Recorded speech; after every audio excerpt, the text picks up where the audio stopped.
საღამოშვიდობის ჩემო მსმენელებო. დღეს გვექნება საუბარი თომას სახარების შესახებ. როგორც იქნა გამოიცა ეს წიგნი თომას სახარება. დღეს გვექნება მე-40 გამონათქვამზე თომას სახარების საუბარი. და ძალიან მნიშვნელოვანი საკითხებზე ეს ეხება ორ საკითხს. მათე სახარების მე-15 თავიდან ნერგი, რომელიც მამის ნების გარეშე დაირგო, აღმოიფხვრება, ამბობს იესო ქრისტე. ამ თემასთან დაკავშირებით გვექნება ძირითადად დღეს საუბარი და მეორე საკითხი იქნება ბოროტი მევენახეების იგავში იესო ქრისტეს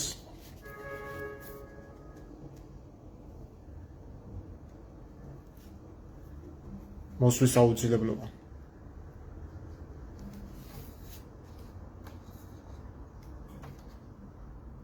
შემოვიდეს ხალხი და დავიწყოთ მე გავაგრძელოთ. გამონათქვამი მე-40.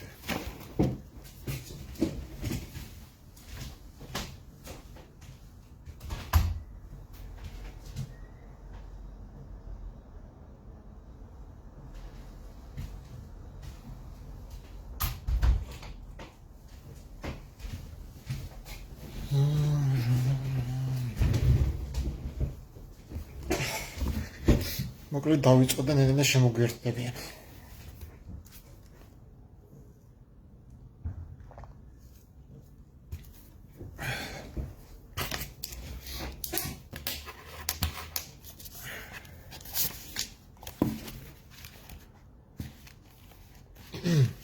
იესომ თქვა,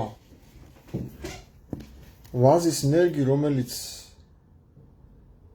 მამის გარეშე დაირგო და მან ვერ იხარა, მას ამოძირკვავენ და ის დაიღუპება. შეადარეთ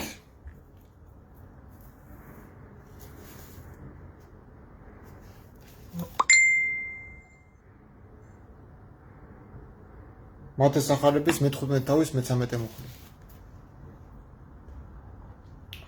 ყოველი ნერგი, რომელი არა დახნერგა მამამან ზეცათამან, აღმოიფხურნეს. ძველ ქართულად არის 10-4 თავიდან. ანუ იგივე ტექსტი, რაც ხდება ჩვენ თომას სახარებაში, არის სინოპტიკურ სახარებაშიც. ეს არის მათე სახარების მე-15 თავის მე-13 მუხლში და რაზე არის ხა გამახვილებული ყურადღება. ნუ მოკლედ მე-15 თავი ვინც იცით, გადაშალეთ, შეგიძლიათ წაიკითხოთ თქვენ თვითონ. მე უბრალოდ შინაარს მოვყვებით. მაცხოვარეს აქვს, ასე ვთქვათ, საუბრები ფარისეველებთან და წიგნობრებთან და ფარისეველები და წიგნობები ედავებიან მაცხოვარს და ეუბნებიან, რომ შენი მოწაფეებიო, რატო არ აღვევენო კანონსო, რაც დაწერილია ჯურშიო, რომ ჭამის წინ ხელები უნდა დაიბანო იდაყვიდან, ანუ აქედან დროიანად უნდა დაიბანო ხელები. ესეთი ტრადიცია ჰქონდათ იუდეველებს და ამას მოწაფეები არ იცავდნენ. და ამაზე ედავებოდნენ იესო ქრისტე და იესო ქრისტე მერე აუხსნის. ის ჩამონათვალში არის ხო მუხლებში როგორ და ეტყვის, რომ პირიდან ჩამავალი კი არ ბილწავს ადამიანს, არამედ პირიდან ამომავალი. ანუ მთავარი აქცენტი და ყურადღება გაამახვილა არა გარეგნულზე, არამედ შინაგანზე, თუ რა ამოდის შენი ბაგეებიდან და არა რა ჩადის შენი პირიდან. ანუ რატო უთხრა ეს? უსუფთავო თუ შეჭამეს, ხო? ის კი არ აზიანებს სხეულს, აბინძურებს, არამედ ის რაც პირიდან ამოდის. ანუ აქცენტი გამახვილებული არის სულიერ, ყურადღება არის სულიერებაზე გადატანილი და არა ფიზიკურზე, თუ რა ხელით შეჭამ და როგორი ხელით შეჭამ. ანუ ადამიანთა ცნებას უფრო იცავდნენ უხუცესთა ჩვეულებას, ვიდრე ღმერთის ნებას. და ეუბნება იესო ესაიას წინასწარმეტყველებიდან ასეც იტყვებს, რომ კარგად წინასწარმეტყველება თქვენზე ესაიაო, რომ ეს ხალხიო მხოლოდ ბაგეებით ცემსო თაყვანსო, ხოლო გული მათი შორს არის ჩემგან. მარტო ბაგეებით ცემენ თაყვანსო და ანუ ეხლა რატომ მოვიყვანე მათე სახარების? ეს არის პარალელები.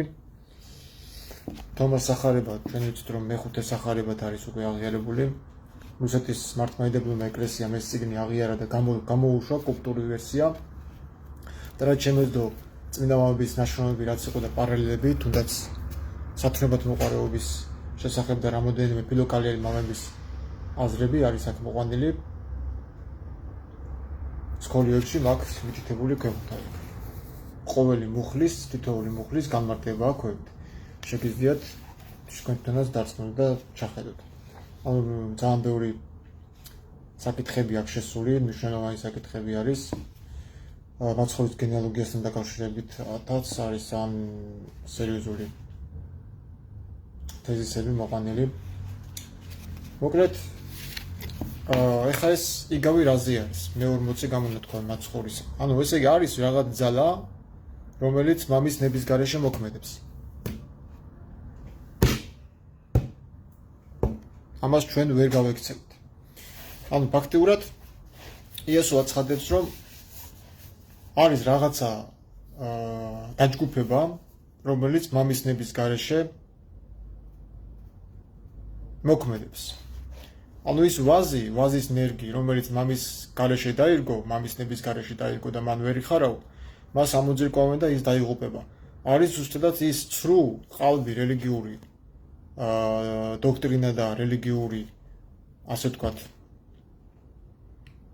ინსტიტუცია, რომელიც მამის ნების გარეშე დაირგო. ახლა ზოგი იტყვის, რომ რატო მაინც რელიგიური კუთხით, რატო ამბობ, რომ რელიგია არის და რატო ფიქრობ, რომ მაინც ეს სასულიერო პირები არიან და ეს ორგანიზაცია, სახელმწიფო რელიგია, რომელიც კათოლიკური მართლმადიდებლობის სახელით არის ცნობილი. არის ხო რაღაც სხვა დაჯგუფებები, რომლებიც უარესია. მაგრამ მაინც რატო ის? იმიტომ რომ პირველი ფესვი, საიდანაც განაცხადა, ასე ვთქვათ, კათოლიკურმა მართლმადიდებლობამ, ის არის დაფუძნებული რატომღაც ჭეშმარიტებაზე და მოციქულთა სწავლებაზე და იუდაიზმიდან აღმოწყინდა ქრისტიანობა და იძახის, რომ ჩვენ ფესვზე ვართ, ფესვს უკავი ვართ, ანუ ჩვენ ფესვიდან ვართ ამოსულები, ის კი ავიწყდებათ, რომ ფესვს უკავი ხარ და არა შენ გიკავია ფესვი. და თუ რტოები გადატყვნენ, როგორც პავლე ამბობს, შენს გადაგტეხავს. ანუ თუ თავისი ხალხი არ დაინდო ისრაელი, შენ დაგინდობს, შენ ზედ მიგაყოლებს, ხო? მით უმეტეს თუ ვიღებთ ამ რელიგიას და ასე ვთქვათ, შევდივართ აღქმულში, როგორც ეს კათოლიკე მართლმადიდებლობა ასწავლიან და რატომღაც ძველთან ამისამართებენ იესო ქრისტეს სწავლებას, მაშინ უნდა ფრთხილად იყვნენ, იმიტომ რომ პირველი ჯოხი მაგათ მოხდებათ. ანუ თუ იმ იახვემ არ დაინდოს საკუთარი ხალხი და ასე აწამა და განსაცდელებში ჩააგდო, მით უმეტეს არ დაინდობს კათოლიკურ მართლმადიდებლობას და არც ამ რელიგიას და ზედ მიაყოლებს იმაზე უარესად მოექცევა, ვიდრე ექცევა და ძველ აღთქმაში. ჩვენ ბევრი საუბრები ქონია, რომ სამების დოგმატზე, რომ ეს სამების დოგმატი არ იყო ადრეული სწავლება და ანტინიკიელი მამების საშრომები ძალიან ბევრი დაწვეს, რაც შემორჩა ისიც აკრძალეს მასონებმა და არ ასწავლიან ამას არც სემინარიაში, არც აკადემიაში და დაქირავებული ხალხი ყავთ თავისი, რომლებიც ცდილობენ ყველანაირად რაღაც ვითომ წმინდა მამების, გამოგონილი წმინდა მამების მეშვეობით შეთხსნან თავიანთი რაღაცა ფანატიკური რწმენა. ხოლო ჩვენ გვაქვს ერთადერთი წყარო, ჩვენ ამაზე ვისაუბრებთ, ეს არის კლიმენტი რომაელის ჰომილიები და 8 წიგნეული, სადაც ანტინიკიელის ერთადერთი რომის პაპი იყო ანტინიკიელი და არსებობს მისი, ასე ვთქვათ, აზრების შემორჩენილი, თუნდაც მაგ დოგმატთან დაკავშირებით, სანამ სამების დოგმატი შეიქმნებოდა, მანამდე როგორი დამოკიდებულება ჰქონდათ. ის ვინც ამბობს, რომ ღმერთი იყოფა 2-ად ან 3-ად, რა შეიძლება იყოს ამაზე დამამცირებელი და შეუარსყოფელი ღმერთისთვისო. ის არის ერეტიკოსიო, ვინც ამბობს, რომ ღმერთი იყოფა 2-ად და 3-ად. განუყოფლად განყოფილი არის, ხო? სამების დოგმატი ეგრე არის, რომ 2-ად იყოფა, მაგრამ განუყოფლად გაყოფილი არის. ანუ მაინც ყოფენ. ამის შემდგომ განუყოფლად განყოფილი მე არ მინახია ესეთი რაღაც. მაგრამ 2-ad და 3-ad ყოფენ უკვე ღმერთს და რო ყოფენ უკვე შეურაცხყოფა ღმერთს აბარამს. თქვენ შეგიძლიათ მოეძიოთ კლიმენტი რომაელის ჰომილიები და იქ შეგიძლიათ ჩახედოთ და ისწავლოთ. ეხლა რაზე არის საუბარი, ნახეთ. ვაზის ნერგი, რომელიც მამის ნების გარეშე დაირგო. ვაზის ნერგი ეს არის რელიგია, რომელიც უზენაესის მამის, იესოს მამის ნების გარეშე დაირგო, იმიტომ რომ იესოს არ უთქვი არსად თავის სიტყვებში არ უქადაგია, რომ მამიშენით ტაძარი, იმსახურეთ ლევიტელური წესით, აკენიათ საცოცხლურები და ჩემს სახელზე აკმიათ ყველაფერი და ჩემზე ილოცეთ. ესეთი რაღაცები იესოს არ უთქვია, არ დაუვალებია. და ჩვენ ადრე წინა ლაივში თუ გახსოვთ, ვახსენე, რომ თომას ახარებიდან დაანგრით ეს სახლი და ვეღარავინ არის ის, ვინც ხელახლა აშენებს მას. ანუ იესო აღარ არის მომხრე იმისა, რომ ააშენოს ხელახლა იერუსალიმის ტაძარი და ხელახლა იმ ძველი ლევიტელური წესით დაადგინოს რადგანაც მისი მღვდლობა სიცოცხლის წარუვარი ძალით არის და მას არ სჭირდება რამე ადამიანისგან, რადგანაც ის არის შუამავალი. ის წირავს მადლიელების მსხვერპლს და არა თვითონ ეწირება ჩვენი წოდების გამო და ჩვენ ამ თემასაც შევეხებით გამოსყიდვის დოგმატი, რომ ეს არის გვიანდელი საეკლესიო მამების გამოგონება და ეს არ არის ადრინდელი ნიკიამდელი მამების დროინდელი სწავლება. გამოსყიდვის დოგმაზე მაქვს საუბარი, რომ იესო ქრისტე ჩვენი წოდებისთვის კი არ მოკვდა, იესო ქრისტე მოკლეს მამის ნების გარეშე. ანუ მამას ძე მოუკლეს და ეს არის ასახული კიდევ თომასახარებაშიც და ეს არის ასახული მაცხოვრის ბოროტი მევენახეების იგავშიც და ეს მევენახეების იგავი და ვაზის ნერგი, რომელიც მამის ნების გარეშე დაირგო, ერთმანეთთან ასოცირდება. ანუ ვაზი და მევენახეები ეს არის რელიგიური სტრუქტურა და რელიგიური მუშაკები, ანუ სასულიერო პირები, მევენახეები, ბოროტი მევენახეები.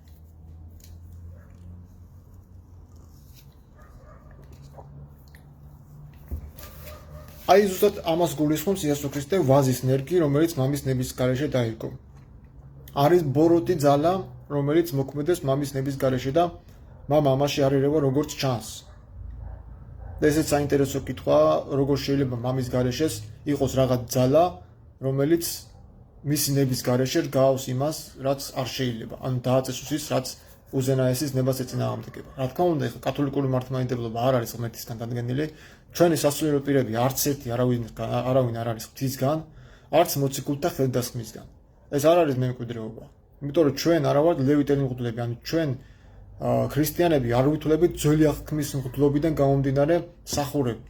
იესო ქრისტეს მოსვლის შემდეგ უკვე ყველა ვინც იწამებს მის სიტყვას, უკვე ავტომატურად ხდება მისი მამის შვილი და იესოს ძმა და მღვდელი, მისი მამის მღვდელი. მღვდლობა არის უდაც ის, რომ იქადაგო სახარება სიმართლისა. სახარება არის ის, რაც იესოს ბაგეებიდან გამოვიდა და მოვიდა ჩვენს ყურამდე. ჩვენ ეს დავიჯერეთ, ჩვენ ეს მოვისმინეთ, გავიაზრეთ და პრაქტიკაში ამ მითითებებით ცხოვრობთ. და არა რელიგიური ფანტაზიების არის ისიც გწამს, ეს უნდა დაასაბუთო და ახსნა სიტყვით. ნათქვამზე დაფუძნებით და არა რელიგიური ილუზიებით, ანუ რაღაც წარმოსახვებში ვარიან, რომ იქ სასწაულებს რო ეძებენ. სასწაულებით, მეგობრებო, თქვენს ღმერთს ვერ ირწმუნებთ, იმიტომ რომ ერთმა მითხრა კიდევ, აბაო, ეშმაკიო, რატო გააკეთებ ისე სასწაულს, რომ შენ ღმერთი იწამო.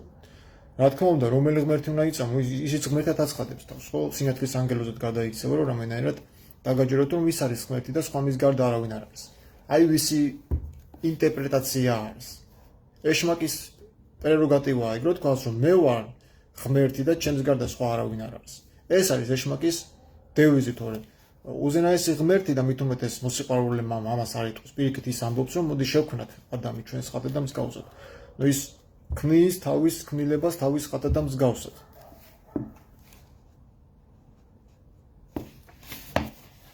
ეხლა ნახოთ შემდეგი გამონათქვამი ბოროტი მევენახეების იგავზე.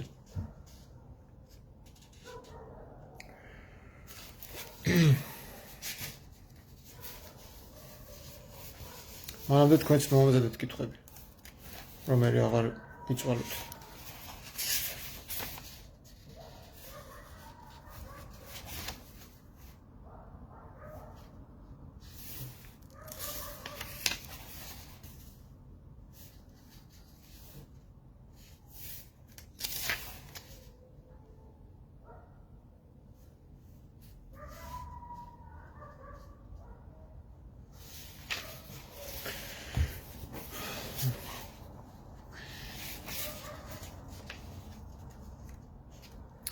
აი 39 გამონათქვამი ძალიან საინტერესო არის, წავიკითხავ.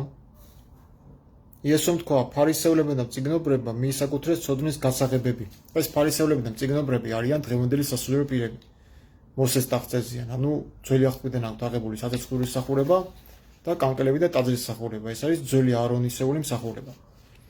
ანუ ესენი არიან ფარისეულების და მწიგნობრების შვილები, გამგზელებლები, ის ვინც ქრისტე, იმათი შვილები, ვინც ქრისტე მოკლეს. გადამალეს ისინი და არც თავად შევიდნენ და არც შესთვის სურვილებს მისცეს ნება. თქვენ კი ყავით ბრძენი ვითარცა გველნი და სუფთანი ვითარცა ტრედნი, ამბობს თომასახარებაში იესო. ეს არის პარალელები 42 გამონათქვამი ლუკას სახარების 11:52 და მათეს სახარების 1:16 მუხლებს.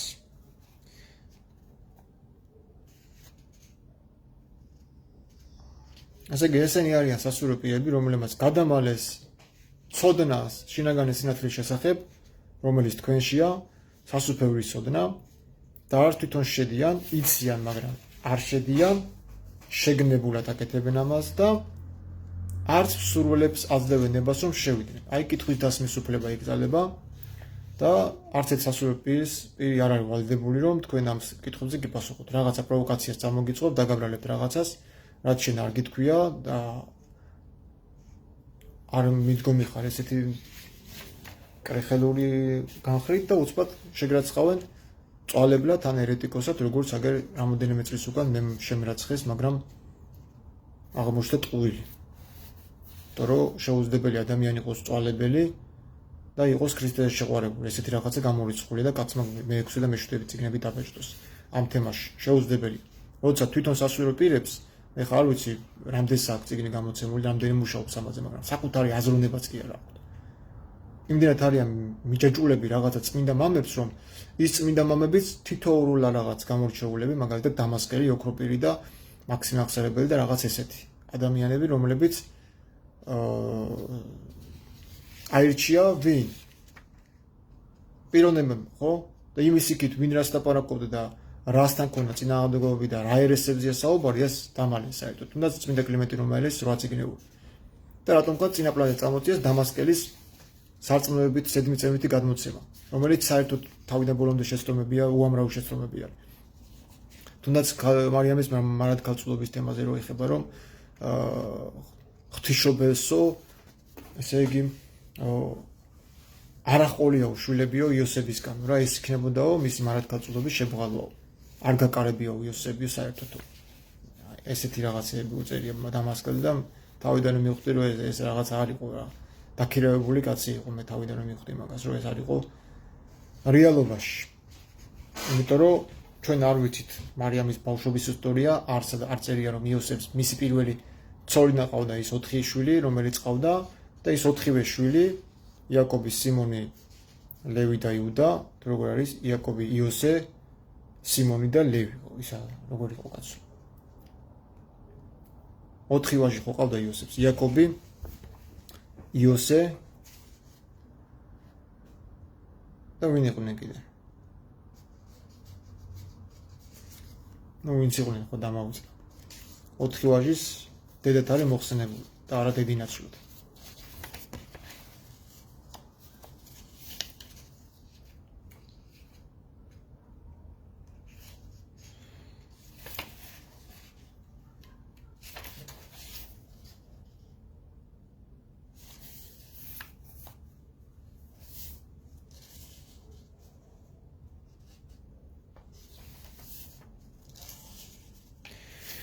აი ეს არის 65 გამონათქვამი ბოროტი მევენახეების იგავზე. წავიკითხოთ. მან თქვა, კეთილ კაცს ვენახი ჰქონდა, მან მიაქირავა ის მევენახეებს, რომ დაემუშავებინათ, რათა მათგან ნაყოფი მიიღო. მან თავისი მსახური გააგზავნა, რათა მევენახეებს მისთვის მიეცათ ვენახის ნაყოფი. მათ შეიპყრეს მისი მსახურის ცემეს იგი ცოტაც და მოკლავდნენ მას. მსახური დაბრუნდა და მოუყვა თავის ბატონს. მისმა ბატონმა თქვა, შეიძლება მათ ვერ იცნეს იგი, ანუ ორიგინალში ესე არის უფრო ზუსტად. იქნებ ვერ იცნო ისინიო. ანუ იმათმა ვერ იცნეს ჩემი გაგზავნილებიო და მაგითო ცემესო რა. მან მეორე მსახური გააგზავნა. მევენახეებმა ისიც ცემეს. შემდეგ ბატონმა თავისი ძე გააგზავნა. მან თქვა, იქნებ მათ ჩემი ძის შერცხვეთ. ამ მევენახეებმა როდესაც გაიგეს, რომ მევენახის მემკვიდრე იყო, ვენახის მემკვიდრე იყო ეს. შეიპყრეს იგი და მოკლეს. ვისაც ყურები აქვს და ესმინოს. ეს იგავი ისევე როგორც მისი წინა ორი აღებულია სინოპტიკური სახარებებიდან. მათეს 21-ის თავის 33-41, მარკოზი 12-1-9 და ლუკა 20-9-16.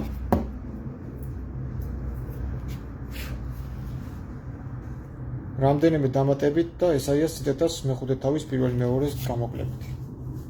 ესე იგი აქ რა ხდება ნახეთ. ესეც ფარისევლებზე და წიგნობრებზე არის. ანუ ბოროტი მევენახეები არიან ის სასულიერო პირები, რომლებმაც იესო ქრისტე მოკლეს. და როდესაც ის სინოპტიკურ სახარებაში წერია ეს რომ თქვა ეს იგავიო ფარისევლები მიხვდნენ რომ მათზე მიანიშნავ. და ეხლა ნახეთ აქ რა კითხვა ხდება ამ საკითხთან დაკავშირებით და კაკრას მინდა რომ ამაზე გადავობა.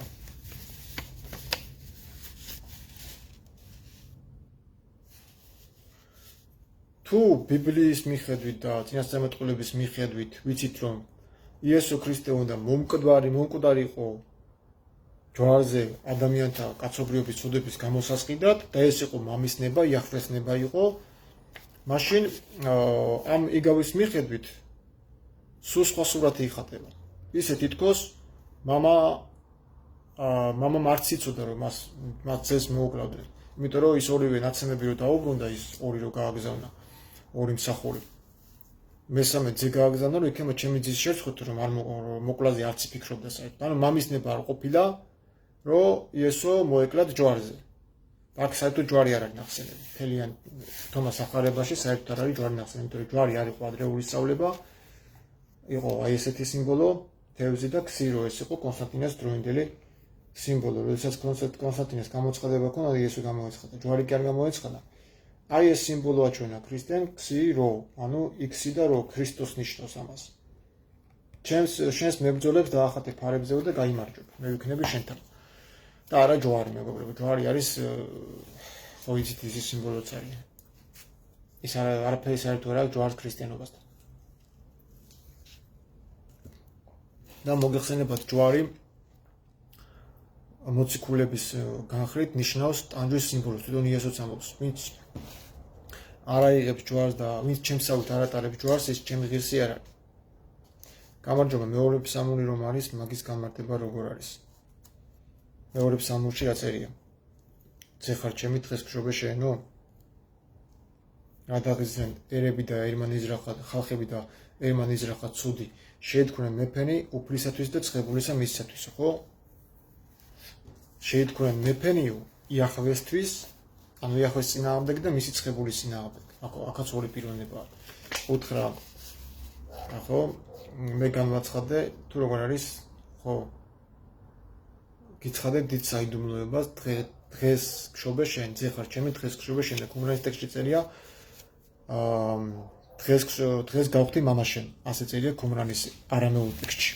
მეორე ფსალმურის მე-7. ანუ მამა ღმერთი, შემოქმედი ღმერთი, გამჩენი ღმერთი არ იყო ყოველთვის მამა და შემოქმედი. ძეს ვის უწოდებს და ცხებულს იესოს უწოდებს, ესე არის განმარტება, ტერტულიანიც მაგას ამბობს. ანუ იესო იგულისხმობაო, მაგრამ თუ ჩვენ ფსალმუნებში გადავალ და ფსალმუნებიდან დავამტკიცებთ მაგას, მაშინ ფსალმუნებიდან იესო ქრისტე ღმერთი არ გამოდის. ის ღმერთი ვისთანაც იყო. ანუ უზენაესი ღმერთი გამოდის იაჰვე, თითქოს იაჰვემ ცხო იესო ქრისტეს, მაგრამ ეგ არის პრობლემა ზუსტადაც რომ ებრაელები იესო ქრისტეს არ აღიარებენ ფსალმუნებში მოხსენებულ მესიად. იმიტომ რომ მათთვის იესო ქრისტე უნდა დაბადებულიყო მამაკაცის სპერმიდან. ებრაელები დღესაც ასე ფიქრობენ რომ ხო, ფსალმუნები იაჰვეზეა კი. ებრაელები დღესაც ასე ფიქრობენ რომ ბენ დავიდი, ანუ მეშია უნდა მოვიდეს მამაკაცის სპერმიდან, უნდა ჩაისახოს. ანუ ერთადერთი პრობლემა რის გამოც იესო ქრისტე ვერ ცნეს ებრაელებმა ის იყო რომ თვითონ იესო უარყოფდა ფსალმუნებიდან წამოსულ კაცის ძეს, ანუ თავის თავზე არ ამბობდა რომ ის იყო ფსალმუნებიდან და რომ მისი მამა იაჰვე იყო. ჩვენ ახლა ამაზე დღეს მინდოდა მაგ თემაზე საუბარი, მაგრამ რატომღაც აღარ არის მაგისი დრო და პერიოდი რომ ჩვენ ეს თემები გავშალოთ, იმიტომ რომ ძალიან ბევრი შეიძლება ამაზე ვილაპარაკოთ. ბევრი პასაჟია, სადაც იესო ქრისტე განსხვავებულად ფიქრობს ვიდრე იაჰვე. მაშინ არ გამოდის იესო იაჰვეს. ფსალმუნების მიხედვით გამოდის ძე. ასე გამოდის. მაგრამ თუ ძველ აღთქმას მოვაშორებთ და ცალკე იესოს სიტყვებს დავტოვებთ, სადაც იესო ქრისტე აშკარად ეწინააღმდეგება და ამბობს და უარყოფს ფსალმუნებს, რომ თუ დავითის ძე არისო ქრისტეო, მაშინ დავითი უფალს რატო უწოდებსო? ვით არის გიძე იმისი არც. ჩემ ლაივებში ყველგან ვლაპარაკობ მაგაზე. უბრალოდ ეხლა არ მინდა მაგ თემის გავრცობა, სხვა თემაზე მინდა საუბრობ. თუმცა არა პრობლემა, ამაზეც კაცად პასუხებს ცოტა ხნის შემდეგ. ესე იგი, აქ არის მნიშვნელოვანი რამ, ნახეთ. მე ვენახე, მაგრამ დაინახეს რომ ეს არის ვენახის პატრონის მემკვიდრის ძე, ხო? ვიღაცას უნდა ჩართო.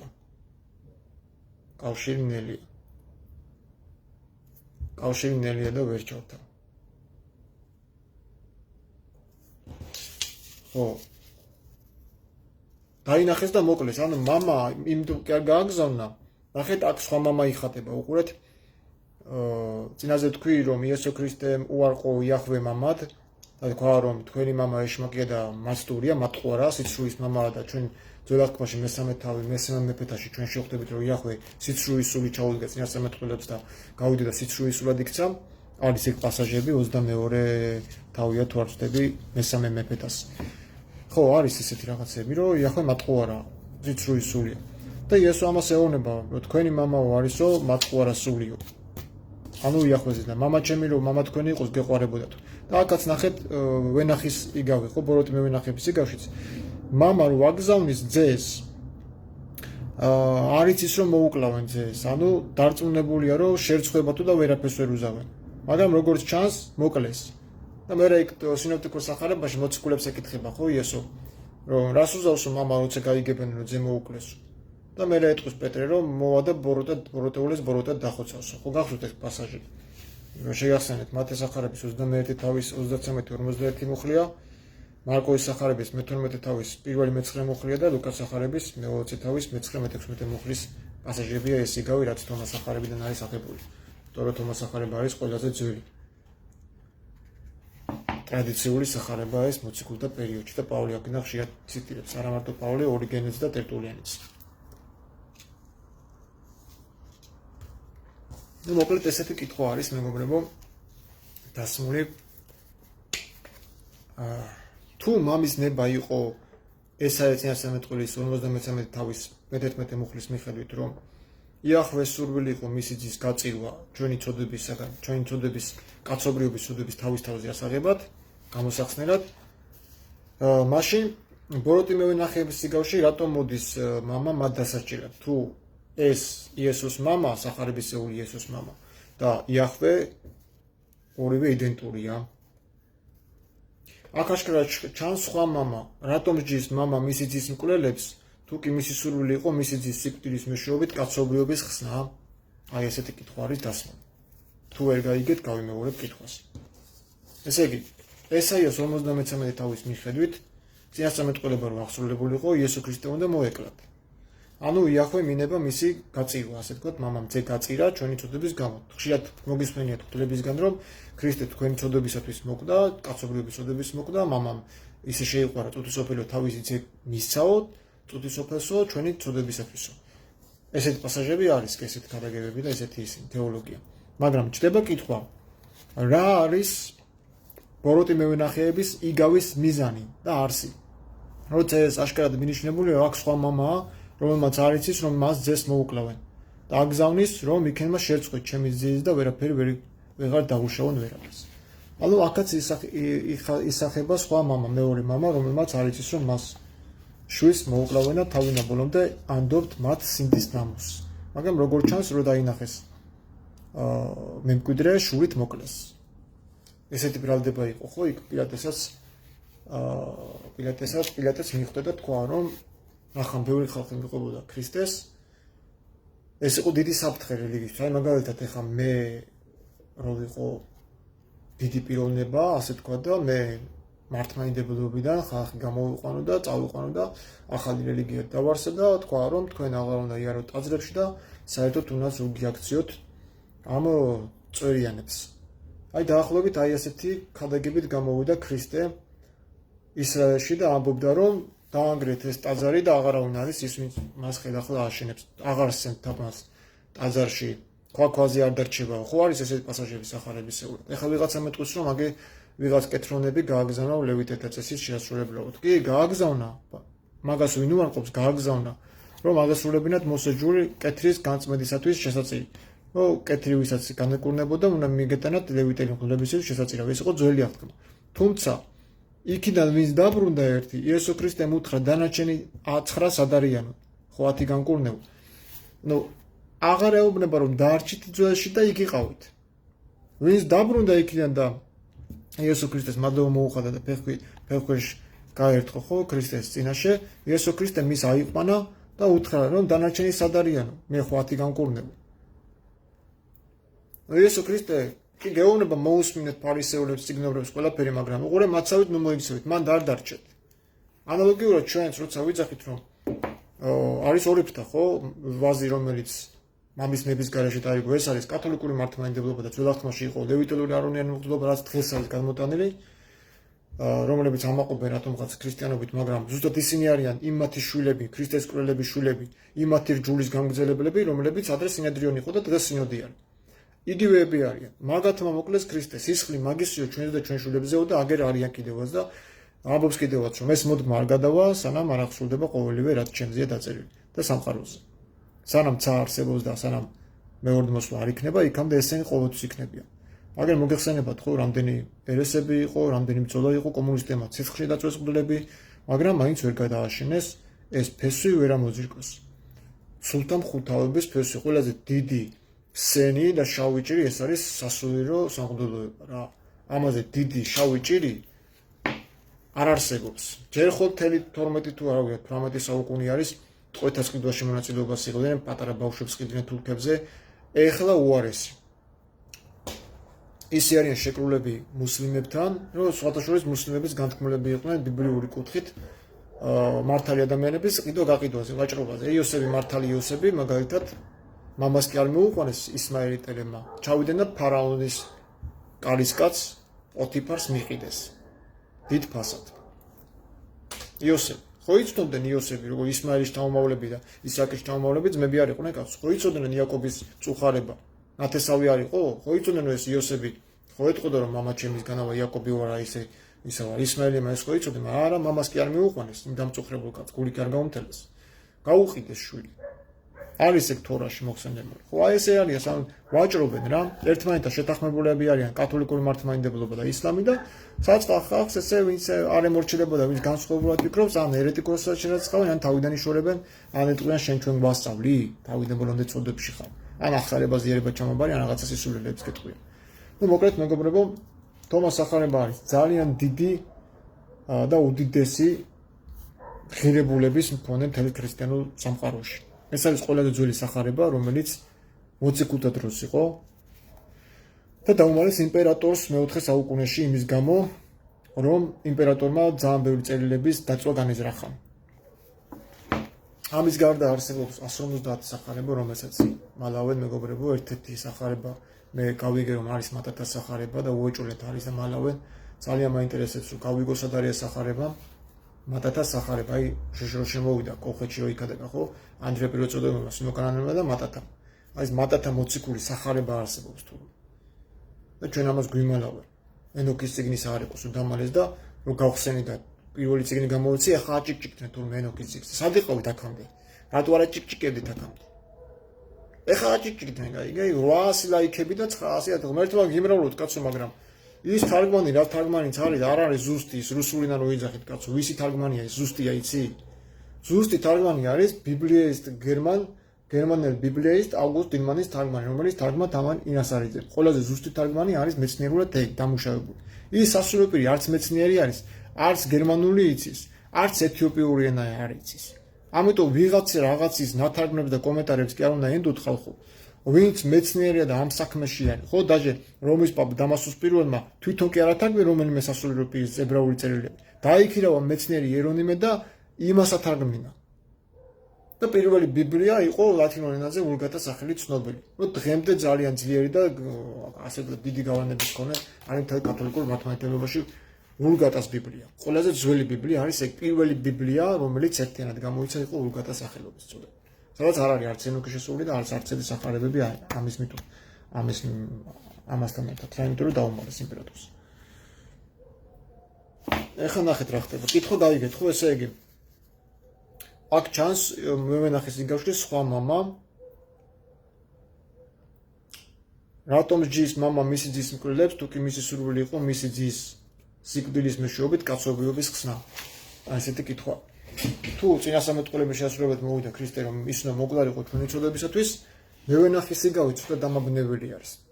ჩვენ ვიცით რომ ბოროტი მევენახების იგავი ზუსტად იესო ქრისტეზე რომ ის მოკლეს.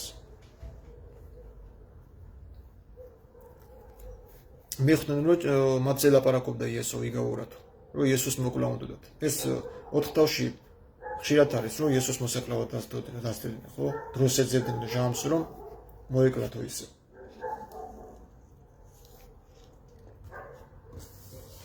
მეორე საკითხი არის ისე და ისე სამების დოგმატთან. რატომ მივდივართ მანდ?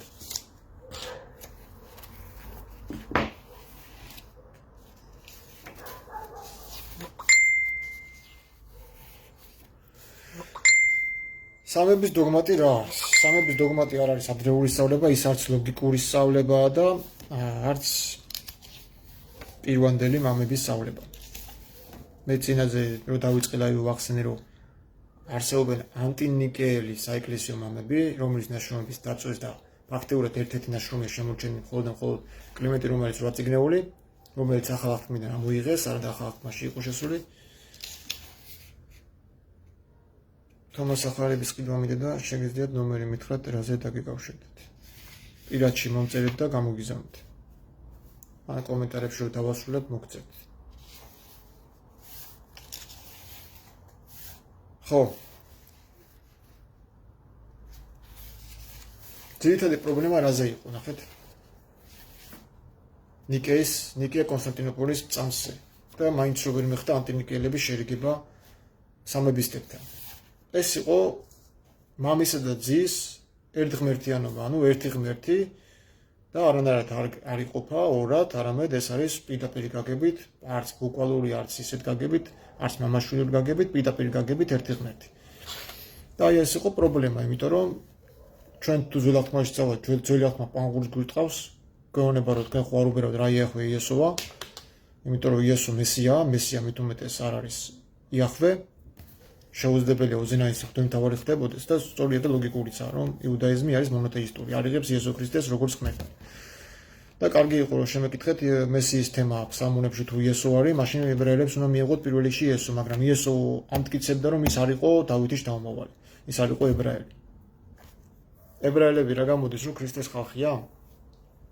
თუ იესოს სახარების მიხედვით ვიმსჯელებთ, იესო ქრისტე უარყოფს რომ ის დავითის ძეა, მაგრამ თუ ქრისტეს გენეალოგიაში ჩავხედოთ, ქრისტეს გენეალოგია ქრისტეზე არ მოდის.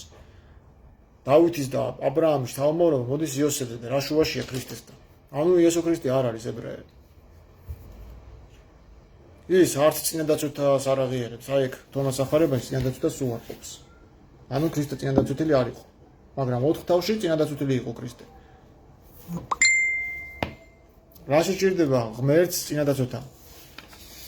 თუ წინადაცვეთა სასარგებლო იქნებოდა, მაშინ პირველ რიგში ნოეს დაავალებდა, ხო, ან ადამს დაავალებდა 60-ში. ან დედის საშუდანვე ჩასახავდა წინადაცვეთილებს, ხო, აი აქ აბობს ზუსტად და კაი სხვადასხვა ძალიან კაი წიგნი და უნდა გაეცნოთ რა ამ თემაზე. წინადაცვეთაზე რომ ლაპარაკობს. წინადაცვეთა რომ სასარგებლო ყოფილიყო, მამების ვილებსო დედის წიაღშიო წინადაცვეთებს ჩასახავდნენ იესო ამბობს. მაგრამ ჭეშმარიტად წინადაცვეთა სულში პოვა სარგებელი. ხო, სამების დოგმაზე საუბრობთ. წინასამეტყველი ხო იყო მესია მოიკვლება მისი ხალხისგან. არ იყო წინასამეტყველება, არა, მესიაზე არ წერია. წინასამეტყველება არა. წინასამეტყველება იყო ტანჯუნ მსახურზე. მესიაზე არ წერია, რომ მოიკვლება. დავითის 22 ფსალმუნი არ არის მესიაზე. დავითის 22 ფსალმუნი არის ჯვარცმაზე, რომელსაც ამბობენ რომ ქრისტე ლაპარაკობს. თუმცა მესია ასე თქვა, ხო პირდაპირ გაგებით. ამიტომ მესია არ არის ქრისტე იუდაიზმიდან. თვითონ უარყოფს. უთხრა უფალმა ჩემს უფალს დაჯექით ჩემს მარჯვნივ, ვიდრე დაახო და შენს მტრებს შენს ფეხთაქოში. ხო ამბობს ფსალმუნებშიო, ხო ესე წერიაო? და ისე ეუბნება რა ქვია იესო ქრისტე მე ამ ფსალმუნებიდან საპასუხოდ რომ თუ დავითის ძე არისო ქრისტეო, მაშინო უფალს რატო უწოდებსო დავითიო? ვით არის გიძე იმისი არისო, ანუ მაგ 109 ფსალმუნია, ხო 101 ფსალმუნში. უთხრა უფალმა ჩემს უფალსო. უფალს როგორ უწოდებს თუ მისი ძე არისო? ანუ გამორიცხული არის რომ იესო ქრისტე ყოფილიყო დავითის შთამომავალი. ის არ ამბობდა რომ მესია ებრაელების. ის თავის თავზე არ ამბობდა რომ მესია. სიტყვა ქრისტე ბერძნულად ნიშნავს მესიას. მაგრამ იესო ამას არ ადასტურებდა, არსად არ ადასტურებდა. დაჯი ჯვარზე ისეთი სიტყვები თქვა, რაც ვერ გაიგეს ფარისევლებმა. რა ენაზე ლაპარაკობსო? როგორ შეიძლება ის ენა რაც წერია სახარებაში ვერ გაეგოთ ფარისევლებს? და მღვდლებს იქ ფარისევლები და მღვდლები იყვნენ და გადაულაპარაკეს ელიას უხმობსო? ელიაუ ჩამოვავა და ეხა გადაარჩენსო? თუ ვის უხმობსო? და და დასცინიან მე აბა გადმოდი ჯვიდან და გიწამებთ რომ ღმერთის ძე ხართ. ჯერ რა პრობლემა იყო იმაში ხალხო რომ იესო ქრისტე თავს ღმერთის ძეს უწოდებდა. ჯურში აწერია რომ ღმერთები ხართ უზენაესი ძენი ხართ მე ყოველნიო ფსალმური 91 ფსალმური მე-7 მუხლი წერია. რა პრობლემა იყო რომ იესო ქრისტე ღმერთს მამას უწოდებდა. ესაია 63 თავში აწერია 64-ის მე-7 მუხლში. იახო ჩვენი მამა ხარ. აი რა პრობლემა იყო რომ იესოსაც ეთქვა ხო მამა დეღიარებინა იახო. აი მაგაში რა პრობლემას ხედავთ. თავიდან ბოლომდე არის ტყუილები. ანუ დამატებები. და იმიტომ არის ეს სუფთა სახარება რომ ეს არის სრულად გადაკეთებისგან და გაყალბებისგან დაცული. კოპტური ტექსტი არის ნათარგმნი რუსულ მართლმადიდებელმა ეკლესიამ გამოსცა, ჩამოტვირთ იქიდან და გავაკეთეთ ყოველნაირი სკოლიოებით ყველაფრით შევავსოთ. არის თომას სახარება, გნოსტიკური წერილებია თუ რაღაცა გამოცემული, ის ბევრი შეცდომებია იქა. იყიდება ხო ფილიპეს სახარება, თომას სახარება და თითქოს გნოსტიკურია, მაგრამ თომას სახარება გნოსტიკური ენა არ არის. თომას სახარება არის მონასტრული ენა. ეს არ არის გნოსტიკური წერილი.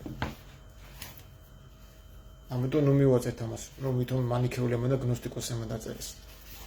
არა მეგობრებო, ეს არის 60 ქულო ღირსების კონე მეხუთე სახარებადაც არის მიჩნეული. ნუ აღიარებული სახარება უკვე. პავლე ციტირებს აქედან და არა მარტო პავლე. კლიმენტი რომაელი ცხათაშვილის ციტირებს და ევსები კესარიელიც. აი მაგალითად აი ამ ციტატას. ეხლა წაგიკითხოთ თქვენ. იესომ თქვა მე მოგცემთ იმას, რაც თვალს არ უნახავს და იმას, რაც ყურს არ სმენია და იმას, რასაც ხელი არ შეხებია და იმას, რაც კაც არ გაუულია გულში. და პავლე მოციქული ციტირებს 1 კორინთელთა 2 თავის მე-9 მუხლში იგივე სიტყვებს და ამბობს. არამედ ვითარცა წერილი არის და რამატებს ვითარცა წერილი არის, ანუ მე კი არ წერო, უკვე დაწერილია, ვიქიდან ციტირებო. რომელი თვალმან არა იხილა, არცა ყურსა არა ესმა და გულსა კაცს არა მოუხდა, რომელი განუწოდა ღმერთთან მოყვარეთა თვისთა. ამას იტირებს პავლე მოციქული. ანუ იესო ქრისტეც არის მოხსენებული ღმერთად, მეორე ღმერთად ოღონდ და არა მამად. და ამას მოვიყვანე ხარ ახლა სამების დოგმაზე გადავედით. რატომ არ არის მამა და ძე პირდაპირ გაგებით ერთი ღმერთი და რატო არის იესო ქრისტე მეორე ღმერთი? პირველ რიგში იმიტომ რომ ღმერთის შემოქმედი უზენაესი გამჩენი ყოველთვის არ იყო მამა. მე რომ შემოქმედება დავიწყო, მე უნდა გავხდე რაღაცის მამა. მე თუ ყოველთვის იყავი მამა, მაშინ მამა აღარა ვარ, იმიტომ რომ ჩემი საკუთარი შვილიც მე ვარ, მაშინ ვისი მამა ვარ? თუ საკუთარი შვილიც მე ვარ, ჩემი თავის, მაშინ არავის მამა აღარა ვარ. რა საჭირო მაშინ მამობა? ხო? ამ გაგებით მე რომ ვიყო ვიღაცის მამა, მე უნდა გავაჩინო შვილი, რომ გავხდე მისი მამა. ანუ ყოველთვის არ უნდა ვიყო მე მამა მისი. ეს არ არის რომ ღმერთში ცვლილება შევიდა, როგორც ესენია ბოდავე. როგორ შეიძლება ღმერთში ცვლილება შესულიყო? ან თუ ძეს უყავდა, როგორ შეიძლება რომ ის თვითონ ყოფილიყო ძეც დაუსაბამოდ, დასაბამებული. აი ამ საკითხებზე იყო მეგობრებო და უზუდაც კლიმენტი რომაელი მოციქულთა დადგენილებები არის ესეთი წიგნი, მე-6 წიგნის მე-5 ნაწილში, თავი 26-ში ამბობს ასეთ სიტყვებს. ზოგი ფიქრობს, რომ თავად იესოა ღმერთი ყოველივეზე, როგორც რომაელების 9:5-ში წერია, და რომელიც სუფევს ღმერთი ყოველზე და უკონთი უკუნისამდე ამენ. აი ეს ზოგი ფიქრობს, რომ იესოზეაო, ღმერთი ყველაზე ეს იესო არისო და ადიდებს მას როგორც საკუთარ მამას. და ფიქრობს, რომ ის თავად არის საკუთარი თავის ძეც და ამავდროულად არის თავად დუნგეშინისმცემელი მამაც. რა შეიძლება იყოს ამ სწავლებაზე უფრო საძულველიო? ამას ამბობს კლიმენტი რომაელი მეგობრებო. თავის წიგნში გავიმეორებ. მოციქულთა დადგენილებები წიგნი მე-6 ნაწილი მე-5 თავი 26. აი ეს პრობლემა იყო ძირითადად რაც ნიკეის კრებაზე დაადგინეს და თქვეს რომ ვინც იტყვის რომ იყო დრო როდესაც ძე არ არსებობდა და ყოველივეს უწინარეს იყო მხოლოდ მამა, მარტო მამა, ის შეჩვენებული იყოს და ზუსტად აი ამ ნიკეის კრების ჩატარების გამო იყო რომ ბევრი ეპისკოპოსი გადაასახლეს თრაკიაში, ძირი დასწამეს, იყო ერთ-ერთი გამოჩენილი ასე ვთქვათ ეპისკოპოსი ევსები ნიკომედიელი, რომლის წერილიც მაქვს მე ჩემს წიგნებში დაწერილი. სხვათა შორის ევსები ნიკომედიელი დააბრუნეს, ეკლესიაში აღადგინეს და ჩვეულებრივად ისევი დოქტრინაზე გადაგემთვლა. ჩვენ თუ გადავხედავთ მე-4 საუკუნემდე ადრეული მწერლების ნაშრომი, ჩვენ ვერ ნახავთ ესეთ სწავლებას, რომ მამაზე და სულიწმინდა ეს ბუკვალურად მათომღაც იგივდება, რომ ერთი ღმერთია და ღმერთი ერთდროულად არის მამაც და ძეც. ესეთი სწავლება არსად არ არის. და თანასწორობა მერე სანაგოსასკრებაში შექმნეს კათოლიკებმა და სულიწმიდის ძისგან გამომავლობაც შემდეგ შემოიღეს. თავდაპირველად მართლმადიდებლობაში არ იყო ესეთი სწავლება, იყო ქრისტეს მეშვეობით, როგორც კლიმენტი რომაელი წერს. აქ მოვიყვან კიდე ერთი ნაშრომი მაქვს ამასთან დაკავშირებით და ძალიან ცუდად მაქვს აქ გამოცნობილი ჩემი 95 თეზისი სამების ერესებთან დაკავშირებით. შეგიძლიათ გაიცნოთ. კლიმენტი რომაელის პირველი პაპის ღვთაშორის კათოლიკური მართლმადიდებლობის წიაღში. ადრე ხო ერთად იყვნენ.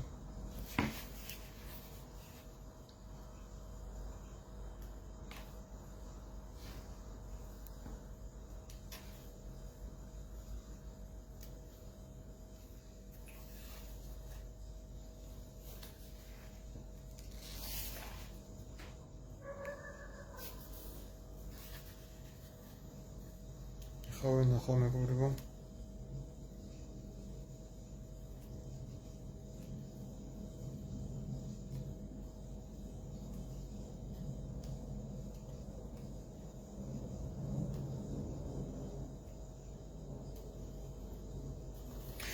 წმინდა კლიმენტი რომაელი მოციქულთა დადგენილებები წიგნი მესამე თავი მე-17. აი რა წერს ის. მამა არის ღმერთი ყოველივეზე, ანუ რომელთა 9-5 არის მამა ღმერთი, რომელიც უფევს ღმერთი ყოველსაზე და უკუნეთი უკუნისამდე. ევსტოსეონას ამენ. ქრისტე არის ხოლოჩობილი ღმერთი.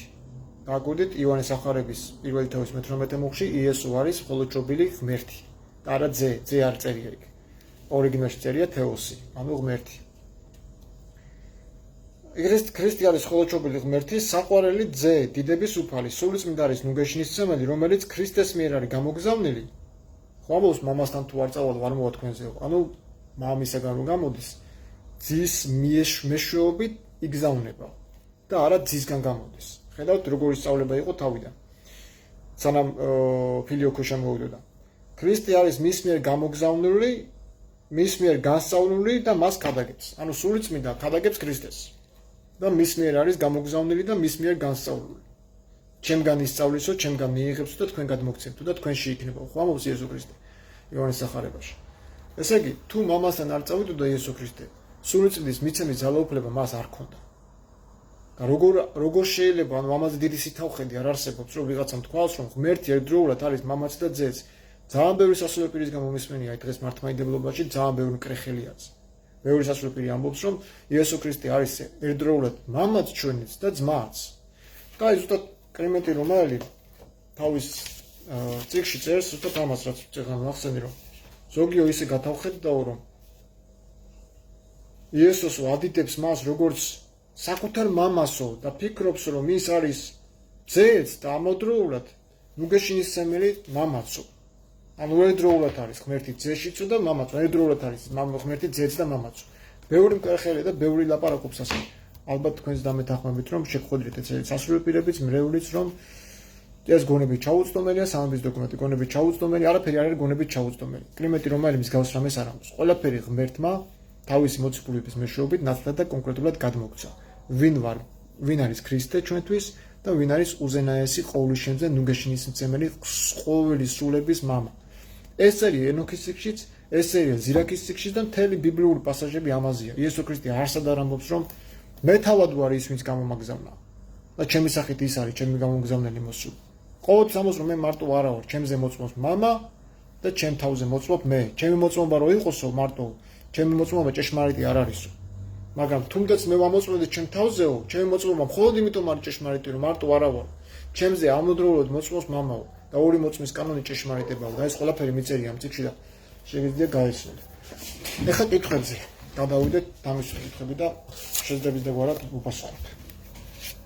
იმედია გასაგებად ახსენე ეს საჭიროებო საკითხები, თუ რამე დაინტერესდებით, შემდეგში განვავრცოთ ეს თემები.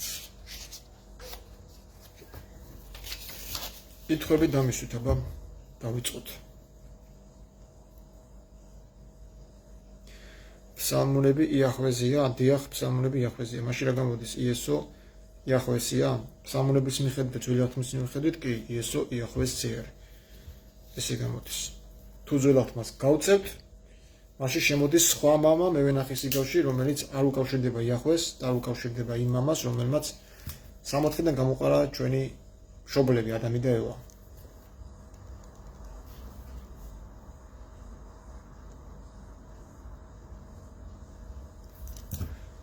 შემდეგი კითხვა დამისვით. ანამდე წყალს დავლე.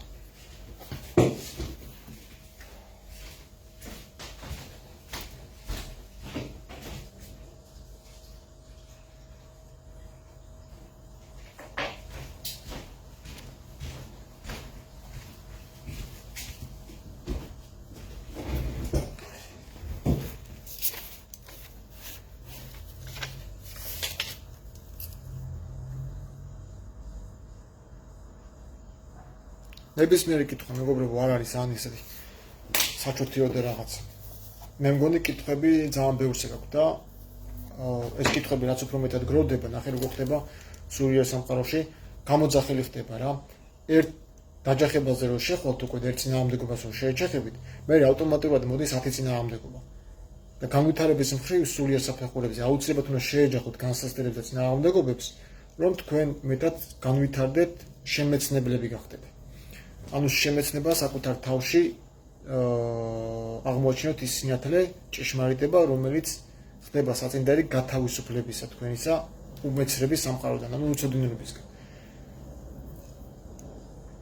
ხო, ადამიანები იმიტომ ცოდავენ, რომ უმეცრები არიან, ანუ უცოდინობა არის საფუძველი, რომ ჩვენ ვცოდოთ. მე რომ ვცოდნო და მაგალითად რომ ქმნიან ქალთან არ შეიძლება არანაირი ფლირტაობა, არა მარტო ის, რომ გადმოცემით, რომ უშვილი არ შეიძლება დაიჭები, არა, რატო არ შეიძლება, რას ეწინააღმდეგება ეს, რასთან ასოცირდება მრუშობა, ხო? ეს რომ ცოდნო და რა თქმა უნდა იმას არ გავაკეთებ. თუ გათვისნობიერებული მაქვს ქრისტეს აზრი და რატო არ შეიძლება, რა შედეგები მოყვება მას, ანუ რასთან ასოცირდება მრუშობა. მრუშობა ასოცირდება მამათმავლობასთან იგივე.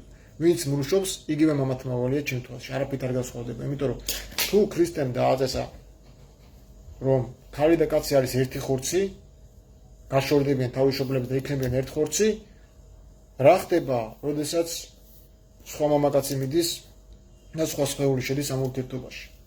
რა ხდება და ის ხდება, რომ უცხო სხეულთან შედის და იგივე მამათმავლობის ტოლფასია. შენ გონია რომ მის მეუღლესთან ახარ ამავდროულად შენ იგივე როგორც კაცთან დაწვი იმის ტოლფასი არის აი ეს ქრიანი ქალთან ურთიერთობა. ასე არის ქრისტეს ჯურის მიხედვით. ის ვინც ღმერთმა შეუღლა, კაცი ნუ განაშორებს. ისინი არიან ერთი სხეული. ერთი სხეულს, ანუ კაცთან წვევი ფაქტიურად, ის შენი აღარ არის. ამ ფიქრით რო აზროვნებ უკვე მე შენ მრუშობას აღარ ჩაიდე, შენ აღარ ჩავარდები საფრთხეში. იმიტომ რომ საფრთხე მოდის უმეცრებიდან, შენ რო გათვისნობიერებული ქონდა, ამას რა მოყვებოდა და შენ არ ყოფილიყავი მიზეზი ქალის მრუშობის, თუნდაც მას ძალიან მოსწონდა და შენზე აბუტებდეს როგორც იოსების შემთხვევაში. პასუხისგებლობა მაინც გეკისრება შენ, როგორც ქრისტიანს, როგორც ქრისტეს მოყვარულს, რომ შენ არ იყო მიზეზი მისი მრუშობისთვის. მიუხედავად იმისა, რომ იქაც ძალიან მოყვახარ და შენზე აბუტებს. ძნელი არ დაეთანხმა კლიმენტი რომ არის, წამსი ხო წერია რომ ძე ღვთისა იშვა მამისგან უწინარეს ყოველთა საუკუნეთა. ხო დროის უწინარეს შობილი. ანუ თუ შვა გამოდის იყო რაღაც დრო, სანამ მამა ძე შობდა, სანამ გახდებოდა მამა. ბატონო, მე რო გავხდე ვიღაცის მამა, მე უნდა ვიყოლიო შვილი. თუ ჩემი შვილი სულ ყავდა, მაშინ არავის მამა ვარ, იმიტომ შემოქმედება არ დამიწყია. ხო ასეა, ის კი მართალია რომ სანამ სამყარო შექმნიდა, მანამდე შვა ძე კი მაგას არიოზიც ამტკიცებს დავიწერეშიო, დროის უწინარეს მამას მამისგან შობილი და შენგან პაპო ალექსანდრეო ხშირად გსმენიაო რომ ამბობდი ამას და ეწინააღმდეგებოდიო იმ ადამიანებს ვინც ამბობდაო რომ მამა და ძე ერთდროულია. მამა და ძე ერთდროული არ არის. მამა ძეზე უწინარესი ამას ასწავლინა ანტინიკელი მამა. მამა ძეზე უწინარესებიდან ის მარტოა. კითხვა ანა ამირანაშვილი, ჯოჯოხეთზე რას ფიქრობთ, რამდენად რეალურია ცეცხლი ხოლმე მატერიალური სხეული იწვის და სულ რანაირად დაიწובה. ხო, კაი კითხვა არის, ენოქის წიგში არის ცეცხლოვანი მდინარეები და ენოქმა ნახა მე-20 თავში განსაკუთრებით რა იმართება გარდაცვლილ სულებს. ანუ სული როგორ შეიძლება დაიწვასო, ხო, არის ესეთი კითხვა, ხო? ანგელოზები არიან შექმნილი ალათ ცეცხლისა, ხო? როგორც სამუნებში წერია, ხო, ესე არის ალათ ცეცხლისა. ცეცხლის ალივით შექმნილი და არის ცეცხლოვანი მდინარეები. დინარეები წარმოგიდგენიათ თქვენ არის აჩვენეს კიდე ოკეანეში რაღაც ცეცხლი არის რომელსაც ვერ გაუგიათ რა ცეცხლია ამ ოკეანეში წყალი და ცეცხლი ერთნაირად რა სტიქია ვერ გაუგიათ არის რაღაცები რას იწვევიან დიახაც არის ენოქში ციკში ადგილები და პასაჟები რომ სულიც იწვება ჩვეულებრივად და განიცდის ტანჯვას არამატერიალური ცეცხლიც არსებობს ანუ ცეცხლი არ არის უბრალოდ ის რომ ჩვენს პიჩკით დავანთებ და რაღაცას შევბრაწავთ აქ ის ცეცხლი უფრო მტანჯველია ის სხვანაირი ცეცხლია ეს აი არსებობს ღვთაებრივი ცეცხლი გადმოდისო ხო რომელიც არ წოვსო ხო იძახიან აი ელიან ცეცხლი რო ჩამოიტანაო და არ შეწვა ან მოსეს მაყვლიან ბურჯზე ცეცხლი რო იყო მოსეს მაყვლიან ბურჯზე ცეცხლი რო იყო ის ბურჯს არ აწოვდა და ღვთაებრივი ცეცხლი არაფრის ხარჯზე არ იწვის ამით უმეტეს არც ბოლავს რო იძახიან ღვთაებრივი ცეცხლი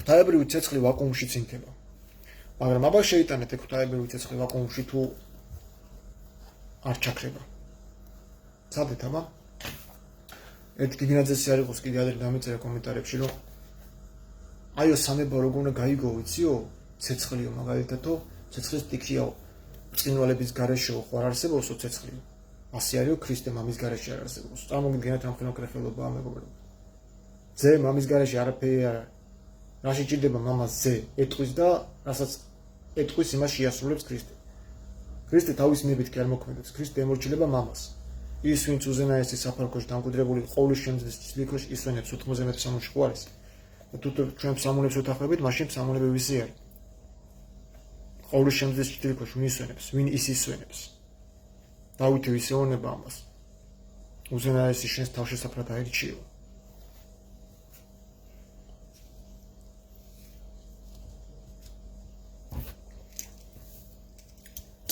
ნახე რა ხდება თუ გავწევთ სამულების გვერდზე და ვიტყვით რომ სამულები იესოზე არ არის რასაც იესო ამბობდა ჩვენ გადაგებთ უკვე მრავალღმერთიანობას ყველა ვარიანტი ჩვენ დავუშვათ რომ იესო ქრისტე მეორე ღმერთი ეკლემენტი რომ არის მაგრა იწყებს თავის კორინთელთა მიმართ წერილს რომ ჩვენ უნდა ვაღიაროთ რომ იესო ქრისტე არის ღმერთი მამის შემდეგ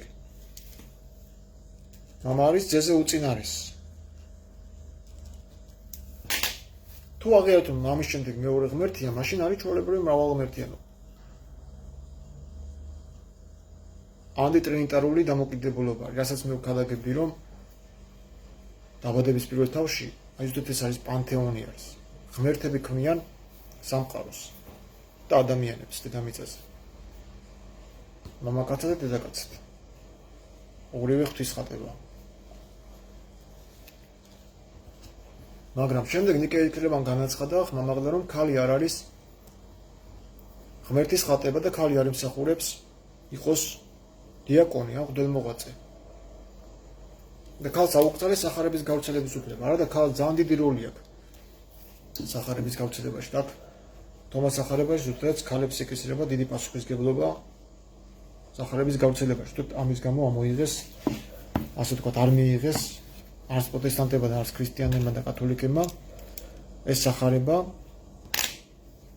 არ აღიარეს მაგის გამო და სულიწმინდა კიდევ ცალკე ღმერთია კი სულიწმინდა არის დედა იესო ქრისტეს აქ წერია თომას სახარებაში რომ ის არის დედა იესო ქრისტეს მშობელი დედა არის ჭეშმარიტად ვინც მომცა სიცოცხლე მომანიჭა მე სიცოცხლე მარიამას ხეული მომანიჭაო იესოს ორშობაზეა საუბარი ვინ არის ეს ვინ არის ძმაო წერენ იმაში მე ვპასუხებ ხო 114 მუხლი გამონათქვამი იესო ქრისტეს ნახოთ რა წერია სიმონ პეტრემ უთხრა მათ გაგშორდეს მარიამი რადგან ქალები სიცოცხლის ღირსნი არ არიან მეგობრებო აქ უნდა იბნევით ხოლმე იმიტომ რომ ბევრი არასწორად განმარტავს ამას რომ თითქოს ეს იესო ქრისტეს ინტერპრეტაცია არის არა იუდაიზმში ქალი არის ჩვეულებრივი საქონლის ტოლფასი ანუ შეგიძლია გაყიდო და როგორც ნივთი ისე მოიხმარო აი მეორე ჯულში მე წინაზე დავწერე კიდევაც იახვეს კანონებში როგორ არის ქალი აბუჩად აგდებული რომ მამას შეუძლია ნებისმიერ ფასად ჩალის ფასად გაყიდოს თავისი გოგო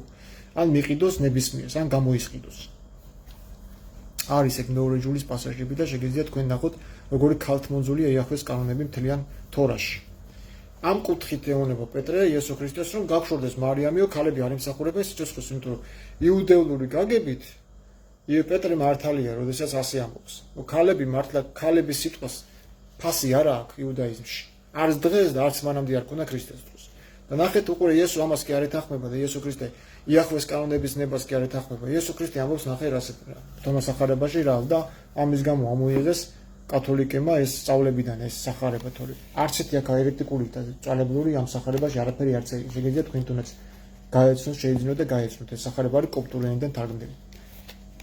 თარგმნა პროფესორმა ნეპიჩურენკომ, ესეთი პროფესორია. ხო, აი ეს რა საუნება. იესომ თქვა, შეხედეთ, ახლა მე წარმართავ მას ისე რომ კაცად ვაქციო. რათა ისიც გახდეს ცოცხალი სული, როგორც თქვენ მამაკაცები. რადგან ყოველი ქალი, რომელიც თავს კაცად აქციოს, შევა ზეციურ სასუფეველში. ეხლა რას ნიშნავს ეს კაცი ებრაულად? ადამ. იმიტომ ჩვენ ვიცით რომ ორივეს ადამი უწოდა, ხო, დედაკაცად და მამაკაცად. ორივე კაცია. დედაკაცი და მამაკაცი. მაგრამ რატო ამბობს იესო ქრისტე რომ მე წარმართავ მას ისე რომ ქალი იქცეს კაცად. კი, პეტრემ თქვა ეს. იმიტომ რომ პეტრე იუდეველი იყო, ხო? პეტრე არ ერქვა, პეტრე შეარქვა ქრისტემ თორე. პეტრეს ერქვა შიმონი. შიმონი ებრაული სახელია. ზებედეზე. ხო, ნახეთ უყურე ესე იგი მე წარმართავ მას ისე რომ კაცად ვაქციო. მარია მაგდალენელზეა საუბარი, ღვთისმშობელზე არა. მარია მაგდალენელზე. ეხლა თუ ჩვენ ქალს უარყოთ, მაშინ ღვთისმშობელიც უნდა უარყოთ, მაგრამ აი ეგ არის რომ ღვთისმშობელს ძალიან დიდი ძალა აქვს. მაგიტომ არის ქალი ღმერთი. ძალიან დიდი ძალა აქვს ღვთისმშობელს და ქალთა მსახურება რო არის ეკლესიაში აკრძალული, ეს არის ძალიან დიდი მკრეხელობა, ანუ სულწმიდის გმობა. და იესო ამბობს ამას, მამის გმობა მიეტევებათ, კაცის ძის, ანუ ძის გმობა მიეტევებათ, მაგრამ სულწმიდის გმობა არ მიეტევებათ. ანუ თავისი წევრიან ესენი და სულიწმინდა რომ დედა ამაზე ეკლესია არ ლაპარაკობს. ამბობენ ღვთისმშობელი, ხო, ღვთისმშობელია, კი სულიწმინდა, აბა ვინ არის? ღვთისმშობელი არის. ქალი არის სულიწმინდის ხატებად შექმნილი, ღმერთის ხატებაა ქალი. კათოლიკურმა მართლმადიდებლებმა თქვა, არა, ქალი არ არის ღმერთის ხატება და მარია მაგდალენელს უწოდა მეძავი. მარია მაგდალენელის სახარებაც არსებობს. პირველი მახარებელი ქალი იყო მარია მაგდალენელი, ვინც პეტრესა და იოანეს ახარა უფლის აღდგომა, ხო, გახსოვთ, საზრ. პირველად მარია მაგდალენელს ეჩვენა. ნეტამეტი მამაკაცი საუბრობდეს ამას. ხო, ნახე, ქალი და კაცი არიან თანასწორები. იესო ქრისტემ რატო თქვა კაცად ვაქცევ? იმიტომ რომ ჩვენ ვიცით ქალის გამო დაეცა ადამი კი არა, უბრალოდ ქალის გამო შემოვიდა სიკვდილის სამყაროში, იმიტომ რომ ქალი შეცდა და არა კაციო. პავლეს ამბობს ესე რაღაცას. ნუ პავლეს ეხა დაბადებიდან არ მოყავს, რა თქმა უნდა, მაგას, იმიტომ რომ ორივე ერთდროულად დააშავეს და შენ შეგეძლო არ დაგეჯერებინა შენი ცოლისთვის, მაგრამ იმდენად უყვარდაო ადამს ევა რომ ჯოჯოხეთში ჩაყავ, ესეთი ინტერპრეტაციაც არსებობს და შეჭამაო, თუმცა იცოდა რაც მოელოდო. მაგრამ არ ამგონია ეს სწორი იყოს.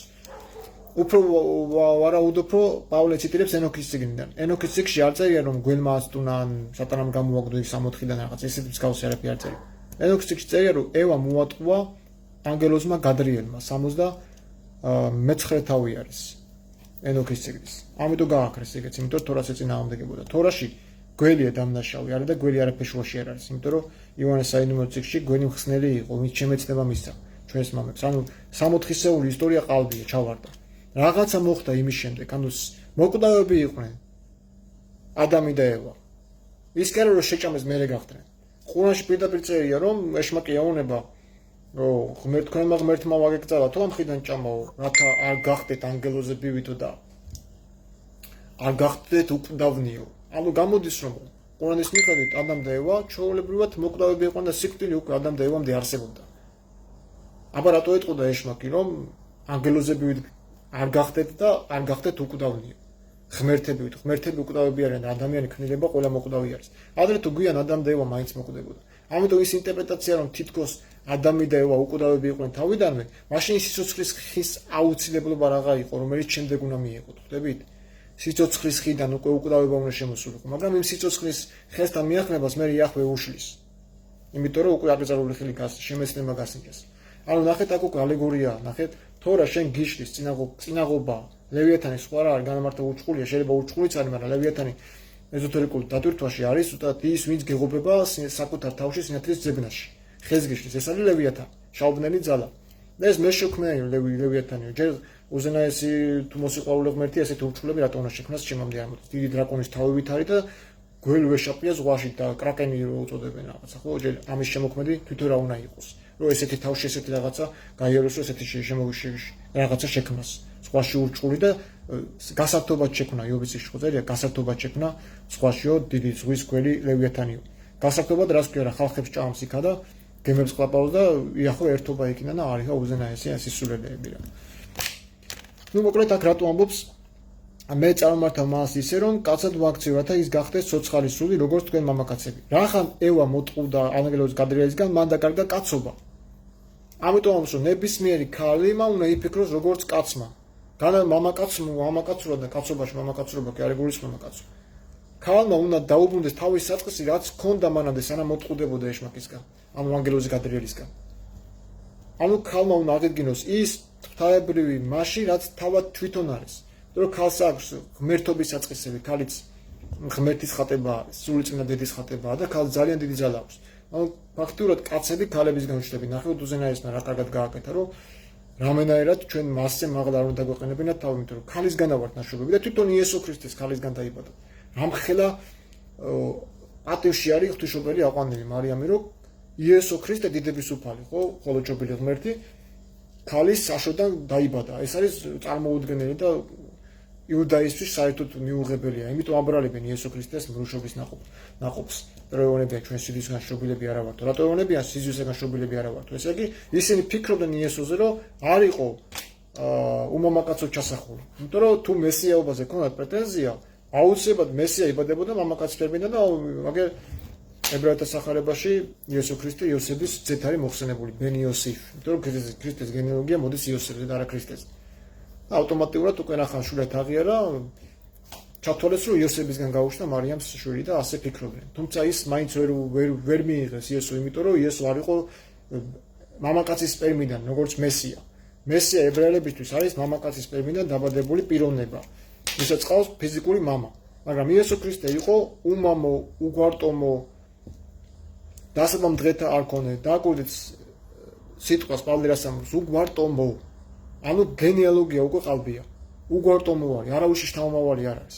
თუ არავის შთამომავალი არ არის, მაშინ ის არის დავითის ძე არის. რასაც დღეს ებრაელები ელოდებიან. მარტივია, ხო? უგვარტომო არის. დასაბამ დღეთა არ ქონე მელქისედეკის მსგავსად. როგორც მელქისედეკი ღვთისმშობლის მსგავსად შთენილი ღვთად საუკუნე. ესე რას ნიშნავს ქალი გახდეს კაცი? ანუ ქალმა უნდა აღიდგინოს ის ღვთაებრივი რაც მასშია, დაუკავშირდეს მას, ანუ ის ღვთისმშობელი რა არის, ღვთისმშობელი სულიწმინდა. და გახდეს ღმერთი, ანუ კაცი. არა მამაკაცურად იაზროს, არამედ როგორც კაცი, იმიტომ რომ კაცი უკვე ღმერთის ხატებაა. კაცი არის როგორც მამაკაცი, ასევე დედაკაცი. და არ იგულისხმება რაღაცა მამრობით და სქესრობით, აი ესე არ არის. იმიტომ რომ სულიწმინდა არის დედა ყოველი ცოცხალისა და დედაკაცი. და მამრობითი სქესიც არის მამაზეც იესოს მამა, ჭეშმარიტი ღმერთი, ვინც გამოაგზავნა ჩვენი მაცხოვარი იესო ქრისტე. დედამიწაზე ზუსტად აი ამის სათქმელად რომ თქვენში აქვს ღვთაებრივი და სასופველი თქვენში. მომეწოდეთ მე მოძღვარს, რადგანაც მე არა ვარ შენი მოძღვარი. შენ უკვე დალია იმ წყლიდან, რომელიც მე ავწყდი ამას თომას სახარებაში. აი მეგობრებო, მოკლედ მინდოდა ამ ყველაფერზე მესაუბრა თქვენთან. აქ არის ყველაფერი ცრად მოყვანილი, რაც კი რამე არის საჭიროებო დისპუტები და ასე თქვა, ყველაფერი აბსოლუტურად ამ წიგნში მოყვანილი და ერთადერთი პრობლემა და საშიშროება რის გამოც ეს სახარება დაუმალეს იმპერატორს იყო შემდეგი. ამას წავიკითხავ.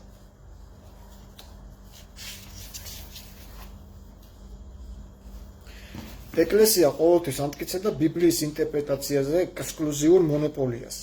ამიტომ გასაგებია რომ თომას სახარება მისთვის პრობლემას წარმოადგენს.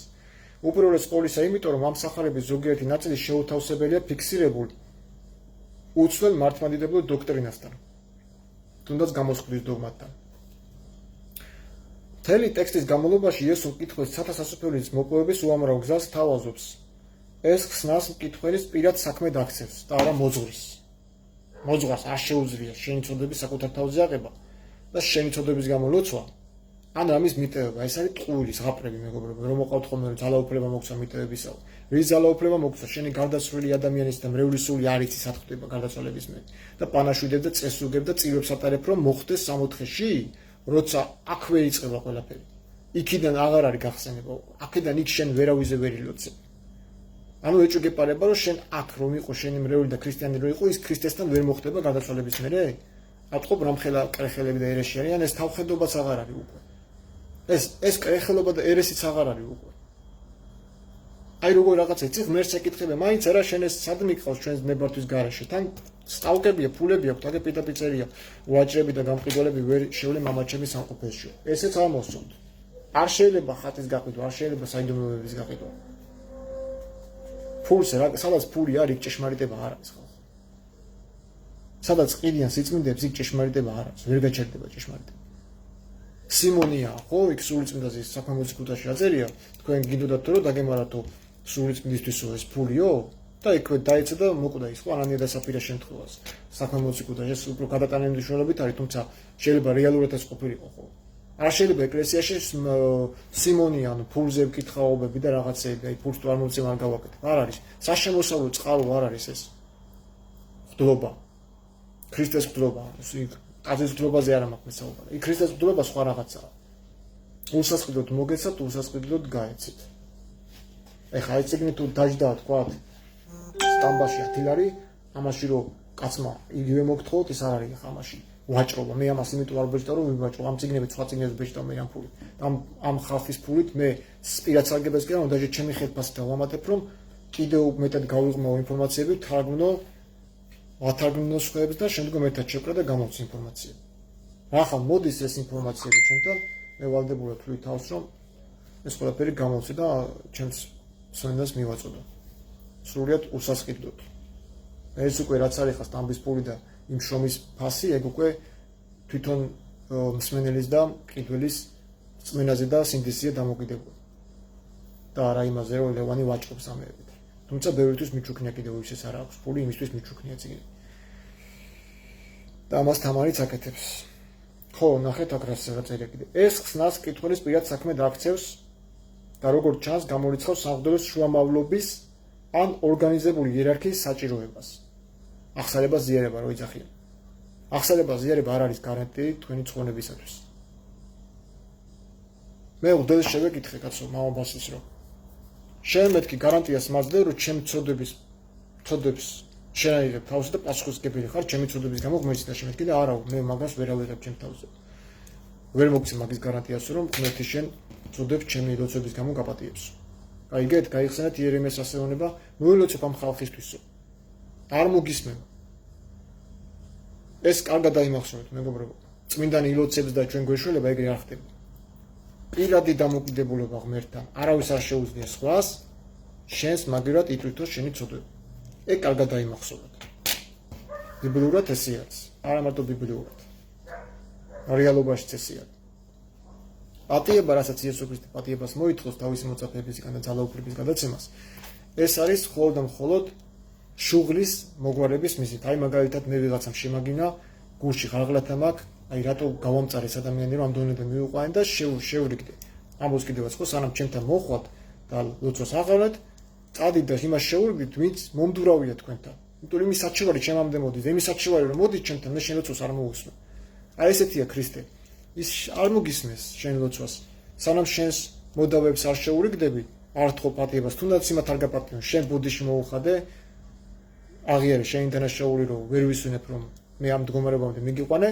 შემოდი და მერე დაიწყე ლოცვა ჩემს მიმართ ანუ ძალიან სიღრმისეულია ეს ამის გაკეთება ბევრს არ შეუძლია ნიუტეო საკუთარ მტერს ის რაც არაფერი არ გჭირს საპატიებელი და ბუდიშის მოსახდები ეს ძალიან სიღრმისეული თემაა ხო ნახეთ ჩანს გამორიცხავს სამღვდელოს შუამავლობის და ორგანიზებული ხო ეს თქვით სამეფოს გასაღებებით თქვენს წინაშეა მოცემულ წიგნში თქვენ მხოლოდ გამონათქვამების უფრო ღრმა მნიშვნელობაში ჩაცდომაა საჭირო ანუ ყველაფერია თქვენს ხელში მეგობრებო ყველაფერზე პასუხები არის თქვენში და თქვენიდანვე არის უნდა დაიბოდოს კითხვები ამ კითხვებზე მე ავტომატურად ხდება განვითარება სულიერი და პასუხებიც ავტომატურად მოდის და რასაც ბლოკავს დღეს სასურველები და მართლმადიდებლობა კითხვის დასმის უფლებას უშლიან მრევლს და მე აგდებენ იქიდან ჩემი თვალით მინახავს დედი როგორ აავლებს ხელს ქალს და აგდებს წირვიდან რომ გადიმოშორდი აქედან რომ ეგან ამ ქალმა უთხრა რომ შენშიო ხედავ დიდ დემონსო ეხლა ზოგი იტყვის აბა რას იზავდაო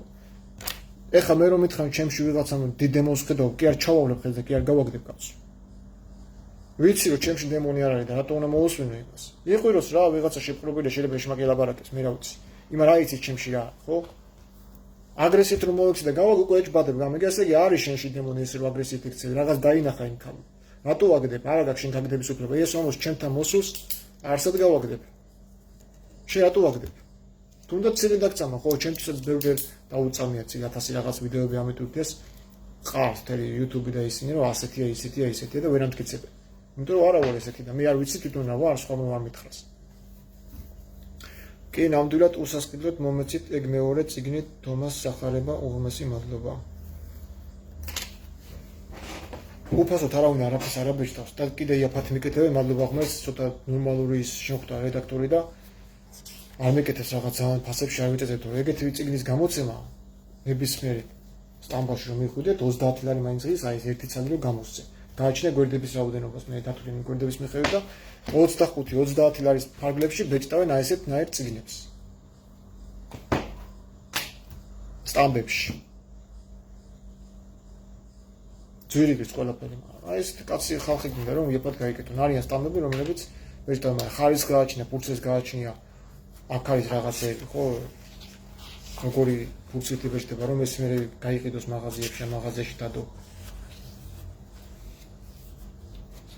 ეს არის ჩვეულებრივი რაც მაღაზიებში ყიდება იმ ფურცლზე არის. ასეთ სახიან ამ ფურცლს დამოვიწყდა კაცო. დამოვიწყდა რაღაცა ის ტერმინია სახელი ჩვეულებრივი. დამისვით შემდეგი კითხვა.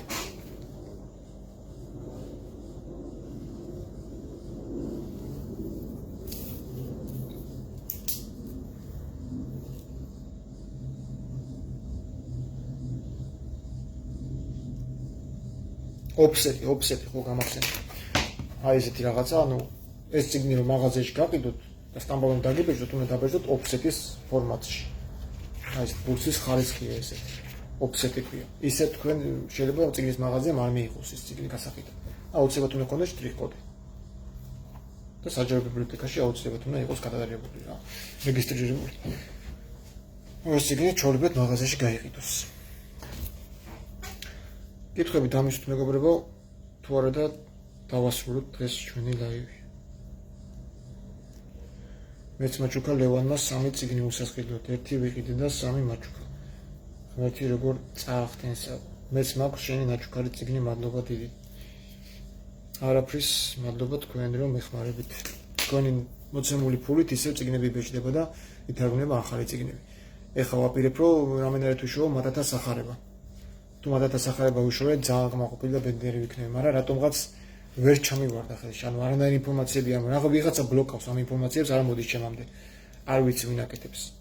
ერთი ენოქის ზიგზე იყო იბლოკებოდა ეგ ინფორმაციები და ეხლა არის ზუსტად მათათა სახარებაზე. მათათა სახარება არის რომ ყველაფერს თავდაღირა დააყენოს. მათათა სახარებაში იესო ქრისტე წინდაცვილი არ არის. იესო ქრისტე უარყოფს მარხვას და იესო ქრისტე უარყოფს ნათლისღებას. საერთოდ თავდაღირა აყენებს ყველაფერს მათათა სახარება. მათათა ჩვენ ვიცით რომ საქართველოში იქადაგა ხო? ანგლებრივი ეწოდება ისე მოკანონებდა და მათათა. გამარჯობათ, ვინ არის სულიწმინდა? სულიწმინდა არის დედა ღვთისმშობელი. დედა სულიწმინდა, ყოველი ცოცხალის დედა არის. ადრე ყველა ქრისტიანი ვეგეტარიანელი იყო და მართალია? არ ვიცი. ისე მე პირადად ხორცს გემოს ვერ ვატან. და მე ცუდად ხდები ფიზიკურად, რომ ხორცს რო ვჭამ, ძალიან თულად ვინელებ. მამძიმებს სულიერად. ბალახეულს რო ვჭამ და ცენარეული სალათებს რო ვჭამ, უფრო მეტად მავსებს, ვიდრე ხორცი. ხორცი ძალიან მამძიმებს. აი, ვეღაც აზრონებს სულიერად და რაღაც ძიმეთ გრძნობ ხოლმე თავს. ცხოველს გამსგავსებს, რა რასაც ჭამის ახალ შენაოს, ნათქვამია.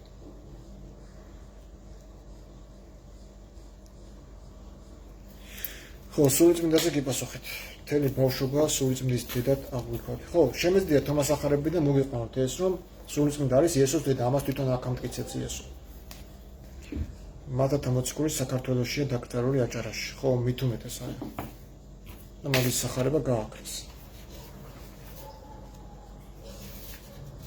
150 სახარება არსებობს თურმე. ქრისტეს ხო ყავდა 12 მოწაფის გარდა 70 მოწაფე. 70-ის რიცხვი 150-მდე გაიზარდა, ხო? და 150 სახარება არსებობს კიდე თურმე ხალხო. პავლეს სახარებაც არსებობს თურმე. მე რაღაცას გვიმალავენ. ჯერ ეზრას წიგნები მუსლიმებმა ჩემგან გაიგეს, რომ ეზრა ებრაელი წინასწარმეტყველი იყო ბაბილონში. ჩემგან გაიგეს. როგორ შეიძლება ეგეთი რაღაცა? ბაჟე წინასწარმეტყველების სახელებში ჩამონათვაშიც კი არ უწერიეთ ეზრა მუსლიმებს.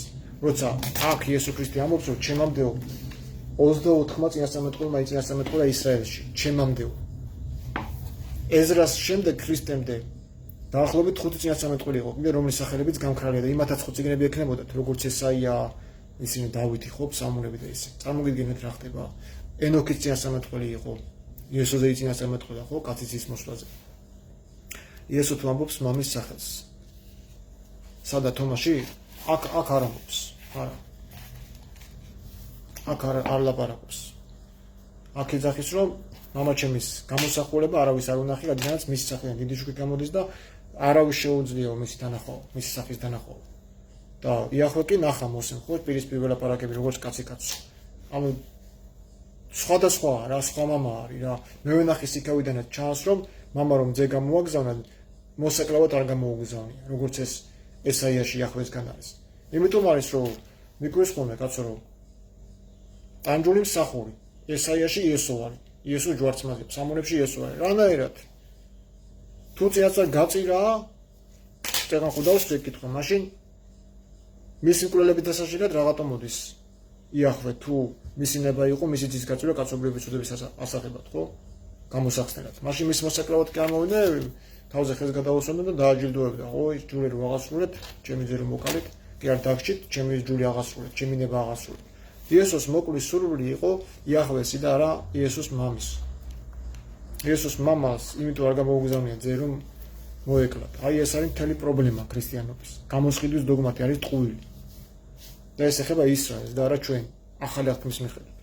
ხოლმე თომა, რომელიც ძალიან დიდ ეჭვებს და კითხვის ნიშნებს ბადებს კათოლიკურ მართლმადიდებლობაში დიდი საფრთხეა ამათვის. ამდენი საუკუნეები რო ხალხს ატყუებენ. ეს თომას ახარება აღმოაჩინეს 1945 წელს.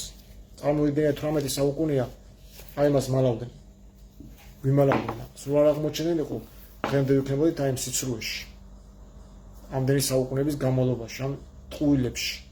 ამდენი სიბოროტე აქვს გაკეთებული. ჯერ მეფეების დროს. პირველი გათხოვებისას გოგო პირველი მღვდლისა იყო, მერე მეფისა იყო, ესეთი რაღაცებს არ იხონდა, გაჟღერდა. კათოლიკებში თეთრში წვავდნენ ხალხო განსხვავებულად ბრუნო დაწვეს. ჯორდანო ბრუნო იმიტომ არ დაუწიოთ რაღაცა თავის მეცნიერო ფილოსოფიური აზრების გამო. ჯორდანო ბრუნო აიქედან ამტკით, აქეთ ეს ხო არ ქონდა წაკითხული ჯორდანო ბრუნოს. აი ზუსტად იგივეს ლაპარაკობს, რომ მე რა შემჭირდებაო იერარქიები, რა შემჭირდებაო სასულიერითაო. თქვენ უნდა გეშინოდეთ ჩემ, რადგანაც სასופველი ჩემშია, სინათლეს ვეზიარო, ვის კაცი ამოდა წარმოგიდგენიათ და კათოლიკურმა მართლმადიდებლობამ ჯორდანო ბრუნოს სახით ნახა დიდი საფრთხე და დაწვა ცეცხლში. ცოცხლა დაწვები კი იახვესგან აქვს. ესაიას მე-40 თავის 24 იესო მამისაც. ხო ჩვენ აქ რა გვინდოდა? სულიწმინდაზე გვინდოდა, ხო აქედან იესო რას ამბობს სულიწმინდაზე. ხოდაშორის მარტო კოპტურ თარგმანში წერია ზუსტი ვერსია, ხოლო ეხლა რაც გამოსეს გნოსტიკოსებმა იქ არ წერია ეს. იესო სულიწმინდაზე რას ლაპარაკობს. თავდაპირველად გება ყველაფერი სულიწმინდაზე რას ამბობს თომას სახარება. ეხლა ვნახავ, დამელოდეთ.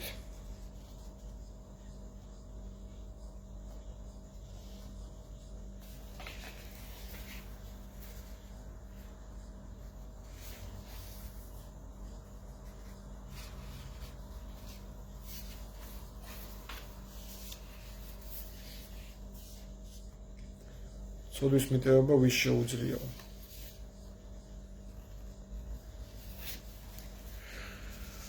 ვის ვინც ქრისტეში აღარ სოდავს, რადგანაც სულიწმინდა იცავს უნარს და ბოროტება აღარ იკარება. ამიტომ შეუძლებელია რომ თქვას ქრისტიანმა ცოდვილი ვარ.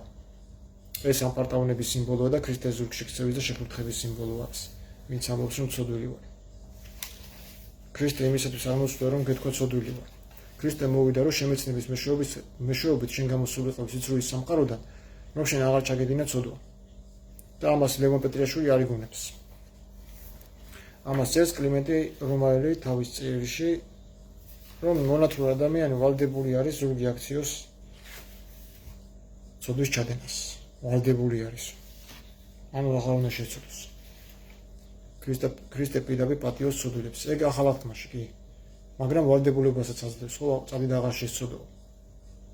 ეგეც გაიხსენეთ.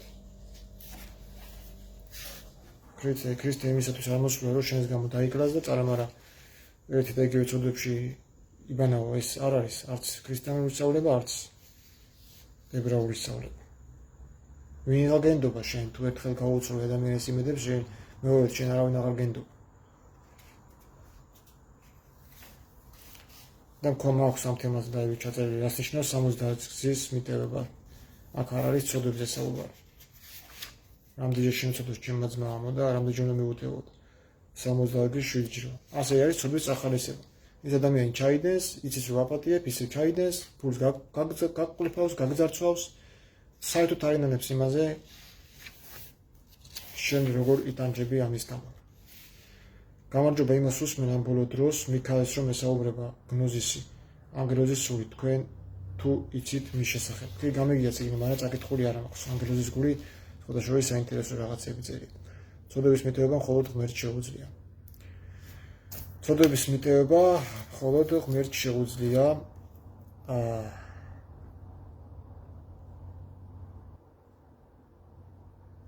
და შეუძლია იესო ქრისტესაც. რადგანაც აქვს ამის ძალაუფლება მიცემული მამისგან. მარტო ღმერთს არა, იმიტომ რომ ის ძალაუფლება მისცა მოგვცა ჩვენც შეგვიძლია ქრისტეს მეშვეობით. იმიტომ რომ ქრისტე ხო არის მღვდელმთავარი მამის მღვდელმთავარი. ის შუამდგომლებს ხო? ის არა რომ მოდი შენ შესწოდე და იქ მეუღი ყავს და ის მიხვედავს ჩვენ ცოდვებს, არა. შენ რომ გააკეთებ დანაშაულს და იცი ამის სიმძიმე და გრცხვენია იმისა და გინდა რომ შეუდგე ქრისტე, შენ ვალდებული ხარ ის მიატოვო ის გზა. და რა იცხოვრო ცოდვაში და ამავდროულად თავი ქრისტიანი გეგონოს. ქრისტიანობა არ არის. ქრისტიანობა არის ზურგშექცევა ცოდვილი სამყაროსთვის. მონათვლის რიტუალი აუცილებელია ქრისტიანისათვის და ჯვრის არ არის აუცილებელი. ყოველგვარი რიტუალური მსახურება თომას სახარების მიხედვით უარყოფილია. მარხვაც, ლოცვაც და მოწყალების გაცემაც უარყოფილია. ხო, სული წმინდაზე უნდა მეთქვა აქ. ვერ ნახე ის მოხლე.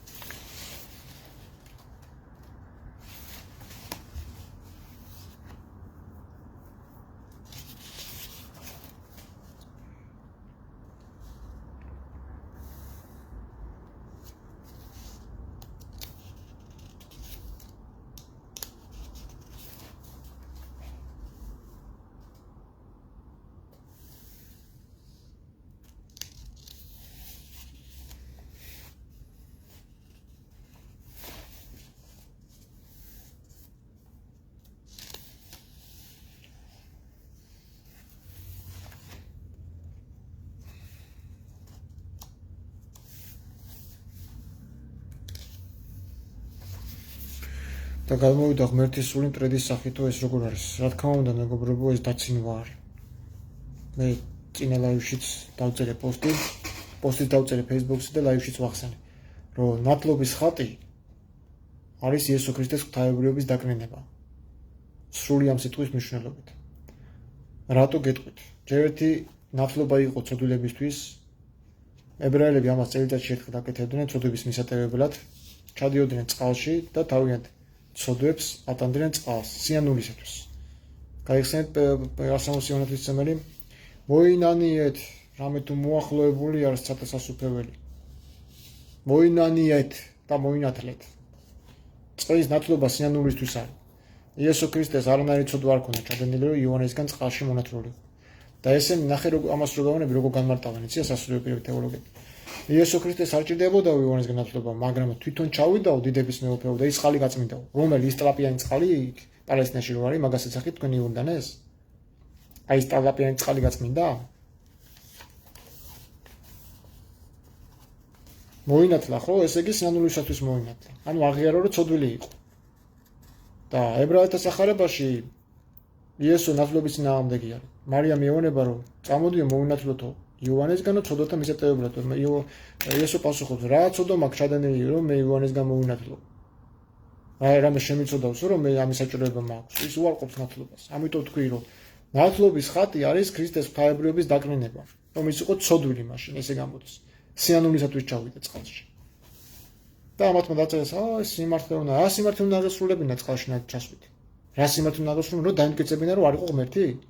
დაფიქრით, ხო, ნებისმიერი ხატის უკან რაღაცა ინფორმაცია იმალება, ანუ ღმერთის გმობა.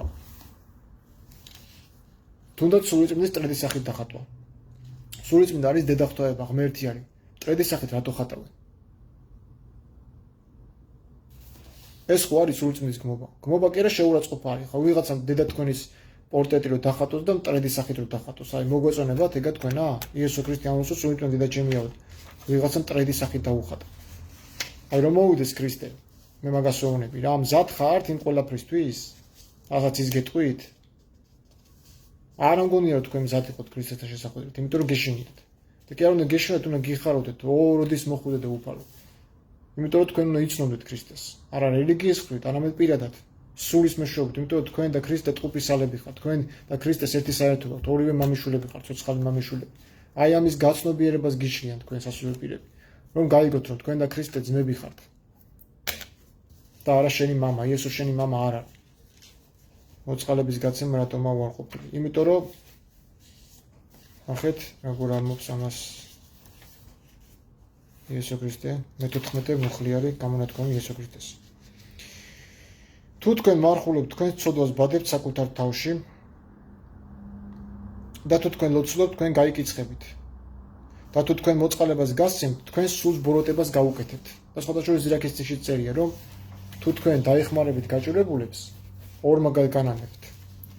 ცოდვილებს და გაჭირებულებს არ უნდა დაეხმაროთ, იმიტომ რომ ქრისტე არ გეუბნება რომ გამათხოვდი, ქრისტე არ გეუბნება რომ ხელი გაიშვირე, ქრისტე არ გეუბნება რომ ცხოვრება აირიე, გალოცდი, გაიუბედური, არა ამას არ გეუბნება.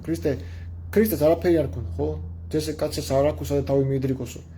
არაფერი არ ქონდა. თავშესაფარიც არ ქონდა. სახლშიც არ იღებდნენ, წარმოიდგინეთ ძმები დაძდებდნენ, გაგიჟდაოდა, ხან სად დაძდებდნენ, ხან სად დაძდებდნენ. ამ ხელა კაცია, ქადაგებს და ეონებიანი ვიღაცება დედა შენი და შენი ძმები გეძებენო. გარეთ განანო და შენი ნახვა უნდათო. ეხლა მაგალითად მე ამ ხელა 25 წლის კაცი ვარ, ახლა თქვენთან ვდგავარ ქადაგებ და დედა ჩემი რომ მეძებდეს. და მე რომ ძმები ყავდეს და რომ მეძებდნენ ჩემი ძმები და დედა ჩემი. წარმოგიდგენია და აქ რომ მომადგნენ და რომ ვიღაცა მითხრას რომ ლევან რატო ქადაგებ დედა შენი და შენი ძმები გეძებენ. არ არის ჩემი შეურაცხყოფა? ამ ხელა კაცს მეძებენ, არ იციან სადა ვარ? და რატო მეძებენ? სახში არ დაბრუნდები? თან დედა კი არ მეძებს, ძმებიც. შენი ძმები და დები გეძებენო და დედა შენი. გეძებენ ახლა ის უბრალოდ სიტყვას არ წერია, მაგრამ გარეთგანა და გელოდებიან, ხო? ანუ იესო ქრისტეს კუჩი დაძდებდნენ, რა ვერ უგებდნენ, ძმებიც ვერ უგებდნენ. იაკობი, იუდა, სიმონი და ისე ხო ჩამოთვალე და მოვიდა სახელები. იაკობი, სიმონი, იუდა და მეოთხე და მოვიდა.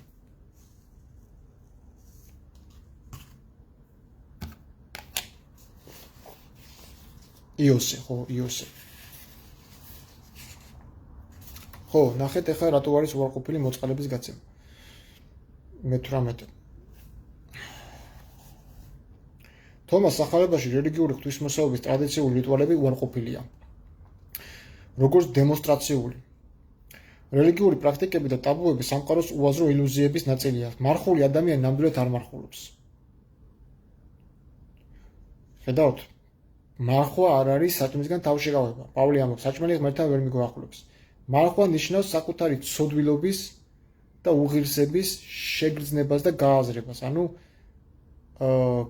საკუთარი ნაკლის დანახვას. ეს არის მარხვა. და მის გამოსწორებაზე მცდელობას. ანუ რომ ნანო უფრო ესეთი ცუდი ხარ და არ გინდა რომ ცუდი ხარ და გინდა რომ რაღაცნაირად გამოასწოროს და გამოისყიდო შენი დანაშაული. შენი შინაგანი შეიცვალოს. ეს არის მარხვა. შინაგანზე დაკვირვება. ხო, მე ლოცვის მცოდნე არ არის გულწრფელი. მაგიტომ არის ვინც ლოცულობს თქვენ გაიკიცხებით, ამას მაცხუარი. თუ თქვენ ლოცულობთ, თქვენ გაიკიცხებით, იმიტომ რომ ლოცველი ადამიანი არ არის გულწრფელი. რატო არ არის იცით? რამდენი ადამიანი დადის წირვა ლოცვაზე და გამოდის იქიდან და რაც სახარებას აიკითხა, მამა მეკითხები არ იცის. ჩავსულვარ მე ხო გალობდი იქ და ჩავსულვარ და მithქვია მრევლისათვის მიცნობენ მე. აი ხა მამა და მე დავითრე მან მამაომ რომელი სახარება ან რომელი პავლეს ეპისტოლები წაიკითხა. იცით მეთქი რა წაიკითხეს? კაცი შვილმა არავინ არ იცის რა წაიკითხა. ერთი თუ ვიღაც ამოშთება ისიც ძველი ქართული შეიძლება დამტრეული იწოდეს ან არ იწოდეს. ისიც ვერ გაიგოს. და რო ეტყვიან ღვთეს, ღვთელი ეტყვის ჩვენ მაგდენ დრო არა გაქვს, დაგვიჯდეთ, ჩვენ ბევრი ხალხი ყავს, ჩვენც გაგვიგეთ შვილებო, წადიწმინდა მამები იკითხეთ, აგე დაწერეს რაღაცა სისულელეები, ტომებად გამოსეს უკვე ბიბლიის განმარტებები და კაცი შვილს არავინ არ კითხულობს, ვეხოცები ოღონდ ის მაინც წაიკითხეთ თუ ეს არ გესმით. ეს მაინც წაიკითხეთ, მაინც და მაინც მე ხوار უნდა წავიკითხო ამდენი წიგნი, რაც ყველა მაგ წაკითხული სახში მაქვს ყველანაირი მართლმადიდებლური ბიბლიოთეკა რაც კი არსებობს. ყველა მაგ წაკითხული. ოქუპინიდან დაწყებული, დამასკელები და იმით დამთავრებული. დაჟე ისეთი წმინდა მამები არსებობენ, კიდე რაც თქვენ არ დაგესიზმრებათ. კალის კატაფიგიოც იცნობთ საერთოდ ვინ არის. მაგის ნაშრომებიც ამას წაკითხული. გრიგოლი სინაიტელის სულიერი შვილი არის. კალის კატაფიგიოთი, სინას თის, ათონის თის მონასტრის წინამძღვარი იყო. კატაფიგიოთის ტაძრის წინამძღვარი. ის ვერ ნახე სად არის.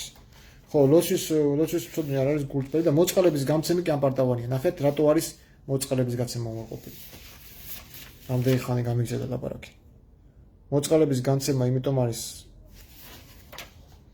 ამპარტავანი, იმიტომ არის, რომ ის ნეურო არის პატარა ბიჭი. ეგ სანამ ვიდეოებში ჩაწერდა, დიდუბის პანთეონში ვიღაცა ხას რაღაც ფულები ჩაუთვალა. გადააღებინა ეს კამერებში და დადო მერე გასაჯაროა, აი ნახე უყურე ამ ხელას იკეთეს. ეს უკვე არის ამპარტავნება.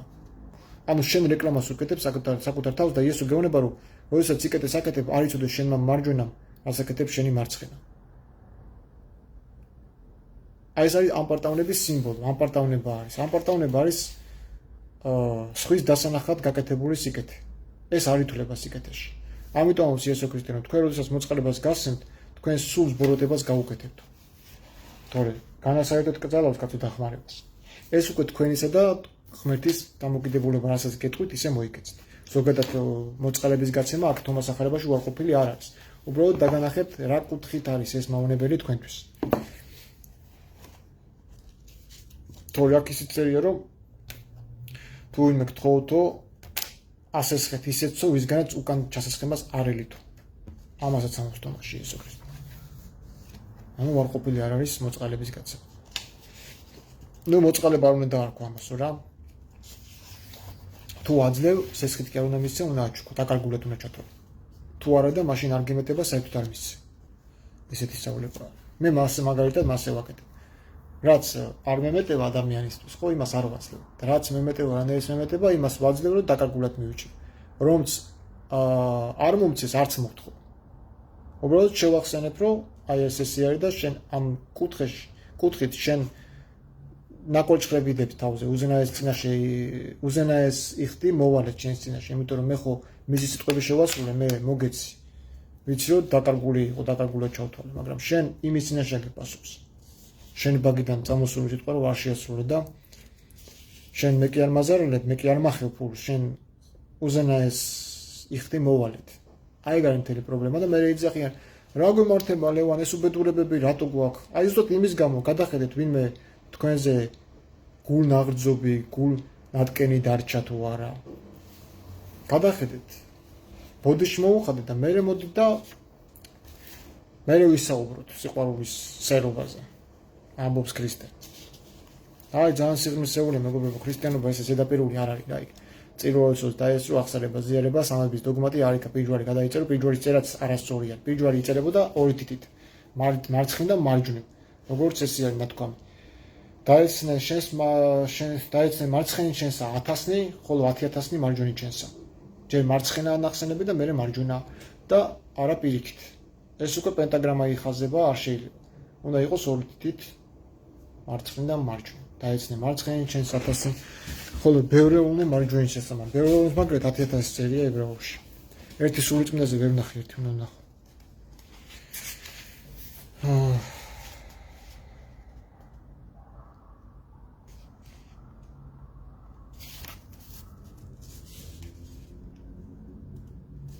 ეგეც ფსალმუნია კი 91 ფსალმუნი. ბეჯუშა თავიდან არ იყო მოციქულებში, მე შემოვიდა.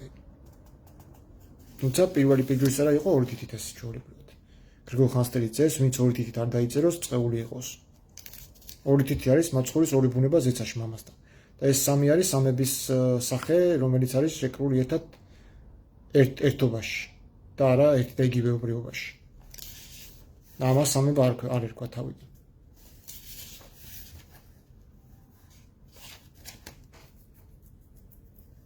არამედ ზუსტად ისე, როგორც კლიმენტი რომაელი განმარტავს. ღმერთი არის მამა ყოველივეზე, ღმერთი ყოველივეზე. იესო არის დიდების უფალი, მხოლოდ ჩობილი ღმერთი და სულიწმინდა არის მისგან გამოგზავნილი და მას ქადაგებს. ლევან კათოლიკები მარცხნიდან მარჯვნივ იწერენ, ესე იგი სწორად იწერენ. კი, ესე და სომხები, სომხური მართლმადიდებლური ეკლესიაც ესე იწერს. აი 2 თითით ეს ჩვეულებრივად. და ერთს მარცხენში და წინ ბევრი მარჯვნივ ჩენს. ესეა სწორი პიჯურის წერა. არის მე ჯულის კანონში პირდაპირ წერია და კანონები მაქვს მე მოყვანილი მაგისი გამოკვლეული მაქვს. ვისაც დაინტერესდება შემიძლია პირადში გავუგზავნო.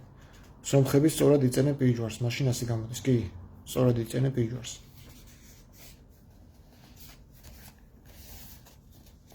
ეს პიჯვრის წერა ასე შეცვალა პატრიარქმა ნიკონმა, რუსეთის პატრიარქმა. და მერე წამოვიდა ჩვენთანაც ეს რუსული ტიპიკონები და რუსული ტრადიცია თორე. საქართველოში ქართველები ესე არ იწერდნენ პიჯვარს. არც დავით აღმაშენების დროს არ იყო ესეთი პიჯვრის წერა. ყოველთვის იყო მე-14 საუკუნემდე. აი ესეთი 2 თითით იყო პიჯვრის წერა. ქრისტესაც დაგინახეთ ხო ხელები ესე რო უთხოვდნენ გამოსახულეები. ანესი აქვს, ანესი გაშლილი, ანესი აქვს ხოლმე ხელები არის ისე ქადაგებს. გინახავთ ხო ფოტოებში.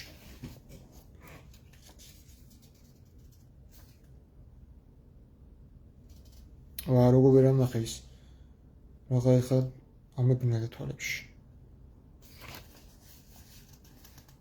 სულიწმინდა რომ დედა არის.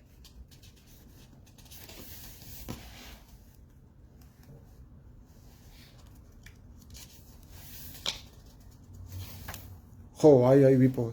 ისეა დაბეჭდილი რომ თვალები ამტკი დაუყვა, ხო? 101 გამონათქვამი იესო ქრისტეს, თომას ახარება. მან ვინც არ მოიძულა თავისი მამა და თავისი დედა როგორც მე, ვერ შეძლებს იყო ჩემი მოწაფე. და მან ვინც არ შეიყვარა თავისი მამა და დედა როგორც მე, ვერ შეძლებს იყოს ჩემი მოწაფე. და კლიმენტი ალექსანდრიის ტრომატები არის განმარტება, აქ რას გულისხმობს მამის შეძულებაში და მერე შეყვარებაში, წმინდა მამის ტრომატებია მოყვანილი რუსულ ენაზე. და შემდგომ ამბობს ესეთ რაღაცას, რადგან დედა ჩემმა ტექსტი არის გაწყვეტილი და აღადგინეს მკვლევარებმა, ვინც იციან ეს ლინგვისტებმა 74 მაიკლ გრონდინმა აღადგინა ეს და ჩაწერა ანა რაძილა მაეწელა, ანუ მარიამზეა საუბარი. რადგან დედა ჩემმა დაბადა ჩემი სხეული, მაგრამ ჩემმა ჭეშმარიტმა დედამ ორჯერ ახსენეთ დედას ნახეთ, ჩემმა ჭეშმარიტმა დედამ მომანიჭა მე სიცოცხლე. აქ უკვე სულიწმინდაზეა საუბარი. 75 მუხლი და რუსულად არის მოყვანილი ებრაელთა სახარების მეორე თავიდანაც, სადაც იქაც ამბობს, რომ სულიწმინდა დედა ჩემია. ეს არის 101 გამონათქვამი თომას ახარების, იესო ქრისტეს. იმედი ამოვწურე მეგობრებო. იმედია საინტერესო იყო ეს და ბევრს დაგაფიქრეთ. კიდე ბევრი ინფორმაციები ამაში. ეს უკვე თქვენ უნდა გაიცნოთ. დაჯვრის წერისას მარცხენა ხელის თითზე იკეთებენ ბეჭედს. მარცხენა ხელის თითზე იკეთებენ ბეჭედს. ეგ არ დაუკვირვებულ ვარ სიმართლე გითხრა. მარცხენა ხელზე იკეთებენ. კარგი, დაგემშვიდობებით, იმედია საინტერესო იყო. თუ რამე გაქვთ კითხვების შემდეგ დაწერეთ აქ და თუ რა მოვიცდი უპასუხებ. დავასრულოთ ჩვენი ლაივი.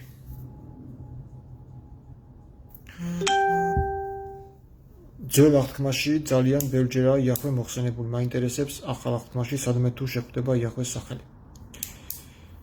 ახალ აღთქმაში არის მხოლოდ ორ ადგილას ებრაული სახელი იახვე. და გეტყვით ეს სად არის.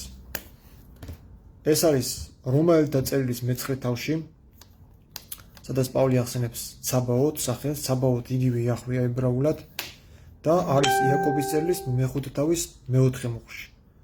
ცაბაოთი. ანუ თელ ახალ აღთქმაში მოხსენებულია იახვე როგორც ცაბაოთი უფალი. ძველ მართლმადიდებლობაში ცაბაოთი უფალი ასოცირდებოდა იახვესთან, ებრაელთა ღვთაებასთან და არის ძველი ფსალმუნები გამოვიწერე პატრიარქ ალექსეი პირველის ნაკურთხი, კურთხევით გამოცემული რუსეთიდან 7000 რუბლი მივეცი. ჩავომეტანეს და ზუსტად იქ პირველივე გადაშლილი ფურცელი წერია ცაბაოთი უფალი, ანუ იახვე, ებრაელთა ღვთაება. ცაბაოთს როცა გავიგებთ ცაბაოთს, ეს არ არის იესო ქრისტე, ცაბაოთი არის იახვე. რატომღაც მამაზე ძირთან ასოცირდება და იესოს მამასთან ასოცირდება თითქოს. ძველ ათმაში ძალიან გამარიხო თუჟოთ. მადლობა, საინტერესო იყო. მშვიდობიანი ღამე, ანუ მოციქულთა საქმეებში და არა სახარებებში. რომაელთა წერილში არის და იაკობის წერილში მეხუთე თავის მეოთხე მუხში. რომაელების მე-9 თავში ცაბაოთი ნახეთ მოძებნოთ. ანუ ახალ თქმაში არის ფარულად შეპარული არის იახვეს სახელი კი. თორე თავინაბოლომდე ბიბლია ებრაელებმა დაწერეს. ამაში არ არის ხარ ეს ვერ გააუპატიორეს ასე ვთქვათ რა. ვერაფერი ვერ შეცვალეს, ვერაფერი ვერ ამოაკლეს და ყველაზე ძლიერი იმიტომ არის რომ კოპტური ენა იყო სასულიერო ენა ფარაონების დროს ეგვიპტეში. და ეს კოპტური პაპირუსებზე არის შემორჩენილი. შემდეგ როგორც მუსლიმებმა დაიპყრეს ეგვიპტე, კოპტური ენა ხმარებიდან ამოვარდა და ჩანაცვლა არაბულით. თორე თავიდან კოპტური ენა იყო ძველი ეგვიპტური ენა. დაგემშვიდობებით. არა ვიცი. წარმატებები ვუსურვოთ ერთმანეთს. მადლობა ძალიან მიმართად, ძალიან საინტერესო იყო. კარგად აბა დავასრულოთ ჩვენი ლაივი.